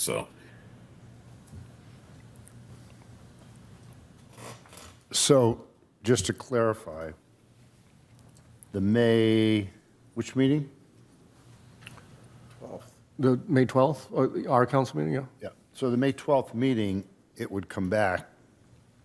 We would learn more about this, but we would have to actually agree on that day what kind of comments we would provide, because the deadline is, Our understanding is May 23rd. If council gave staff direction as to which way you wanted to go with a letter, we would draft that for the mayor and signature, and it would be reviewed like our other letters from the mayor and the mayor pro tem. so it would be a quick turnaround to come up with a consensus of what we want to input. They're looking for comments regarding this, not yes or no, it's comments. Yeah, but the comments could be whatever council directs them to be. I mean, I'm not sure I can support that right now. I think we had enough on our plate without having to come up with a consensus of comments on that, so. Well, right now we have 2 members, 3. Okay, so 3, it's an action item. 3? You got 3? Yeah, 3. I heard Councilmember Jackson, Mayor Detoy, and Mayor Pro Tem Keating. So do you need better direction then to come back for an action item on what portion of this we're going to comment on? I mean, I don't know where we're going to come from on this, but. I think what we're going to do is look at what the proposal is, and provide input at the council meeting as to what this could mean for Hermosa Beach. And then council can decide where they want to go, if they want to, if council wants to oppose it on behalf of the community, if they want to support it, if they have. Congressional authorized study evaluating whether portions of the LA coastline could be designated as a unit of the national park system. Sounds pretty impactful for a city that has pretty long coastline. Maybe that owns its beach. We're the only one that owns its beach. Or it could be a nothing burger. And it can make the stand that it doesn't apply because we own our beach, or you can say that the Fed should pay for the lifeguards and beach maintenance. So. There you go. So we have 3 on that one. You got 3 on that, if they'll pay for the lifeguards. Ray, what else do you got? All right. There's been a lot of chatter about short-term rentals. I know that we submitted an application to the Coastal Commission that we did not have an opportunity to review, and I'd like to have that come back to us as a discussion. What did we submit? What does it look like? And where are we in the process? I know there's considerable community interest in short-term rentals. So I don't know if now is the right time, but at some point, I think we need to have a public discussion on that. And then the last one for this evening, I know we talked speed limits last time, but we'll table that. At least I'll table that request. Your Honor, can we get clarification first if there's a second for that? Oh, yeah. I think we should have a discussion on short-term rentals also. Just an update for everyone. So I agree with that. Well, I don't know how much of this is closed session versus open session item 2 right now. It depends what you want to talk about, so. Well, are we talking about possibly considering opening up short-term rentals in the coastal zone? Well, I think, and Councilmember Jackson, I don't want to put words in your mouth, but we had discussion before that the staff, it's a staff-to-staff thing typically, submitted the application for the city's short-term rental position based on the direction that we were given before. We can certainly withdraw that and for other consideration that council wants to take. Well, my concern is we never saw it. No opportunity to provide any additional input. And so I would like to see it, discuss it, and then have an opportunity to provide input, if any. Because there's a lot to a potential permit that has significant ramifications. So if we're going to do it, I think it should be as tight as possible. Ray, maybe one thing, because again, I would like to see as well, maybe we can distribute that amongst the council and then table this one for a future meeting. And just Okay, however it makes sense timing at wise least for me. see what was submitted, and we can all look at it, not discuss it, and then if we're, We can provide that information. That's to council. reasonable. Put it on closed session next. That's a reasonable suggestion. Could we put on closed session next meeting? Well, you can't put something on closed session unless there's a threat of litigation or some kind of exception. And so what I'm hearing, you're talking about taking a look at what was submitted to the Coastal Commission. So I don't think there's a basis to talk about it in closed session. That's not.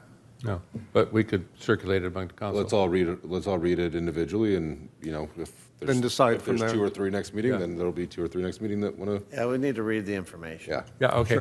No, I agree with that. So for the moment, I withdraw my support, but with the understanding that we're going to see the report. I think the direction is then we we can want to see the information. Start again. So basically, you're directing the city manager to forward what was submitted to the Coastal Commission. Yeah. Correct. And then And then that could probably. And then if that forward. prompts action. I mean, he can email it to us. It doesn't even need to be on the agenda, right? It's public Correct. information. That's right. That's the direction that Correct. is being talked where about we're right going. now. Yeah. We wouldn't put this on an agenda unless after you receive that information, okay. you decide to bring it forward on the agenda. Beautiful. Keep it going. Is that okay, Ray? Ray, what else you got? That works. Thank you. Table speed limits, you're done? Well, table speed, well, one more. You hit your quota. No, you hit your quota. Well, I've got one more. I don't know if. There's a cap. I don't know if the subcommittee is the proper place, but I think it's time to have I would like to have a discussion on TOT, potential ballot measure for November. Is there an appetite to consider a TOT increase like other cities have done? With I'll just leave it at that for Well, I think discussion. These are, all yeah, revenue. part of the budget review will include enhancements. Right. Revenue enhancements, and this, of course, will be a point of discussion as one of them. There are others, and we'll bring back additional information that might provide you with greater insight as to go one direction or another, but we're going to bring this back as part of the budget. That was our intention, to bring it back as part of the budget discussion, as one of the revenue enhancements that council could choose from. Sounds good. Okay. All right, your quota's done. Anyone else? All right. All right, next. Let me go to Manager thing. city manager report. There are none. Nothing tonight, Your Honor. All right, nothing on info items. Then I'll adjourn this meeting to Tuesday, April 28th at 5 p.m. Your Honor, sorry, I believe we have a, Correct. Parking citations? No. This is the order of operation that Ann told me to read, so. oh, I'm sorry. I adjourn this meeting to Tuesday, April 28th at 5 p.m. The council chambers for fiscal year 26-27 budget study session. The regular city council meeting will follow the study session at 6 p.m. And then we'd like to adjourn this meeting, and I'll pass it over to Mayor Pro Tem to. Yeah, we wanted to adjourn this meeting in memory of Tiffany Rao. Tiffany Rao is a beloved resident of Hermosa Beach of many decades, passed away on March 18th, 2026. She was known for her vibrant spirit and professional dedication. Tiffany was the cornerstone in both her professional life and her local community activities. Tiffany's professional life was marked by her leadership she pursued in public service and communications. She was the Director of Public Affairs and Government at Marathon Petroleum Corporation, and also held high management roles within British Petroleum and Arco Petroleum. Her expertise in public affairs led her to establish Rao Communications, and she also previously worked as a legislative assistant for the United States Senate Committee on Foreign Relations. In Hermosa Beach, Tiffany was more than just professional titles. She was a familiar face at local landmarks like El Gringo, Critters, now called the North End, where she and her husband Chip Rao shared hundreds of meals over 3 or 4 decades. Whether attending beach concerts or cheering on the New York Mets, she enjoyed the South Bay lifestyle, and her love for our community and family, especially her children, could be seen everywhere. She is survived by her husband Chip and her children Natalie and Quinn, and a wide circle of friends and colleagues who will miss her warmth and intellect. And she'll be missed dearly by her Hermosa Beach community. And I just want to close the meeting in her honor. So a terrible tragedy happened. So just want to acknowledge that. Thank you. Thank you. Good night. Thank you. Did you want to say something?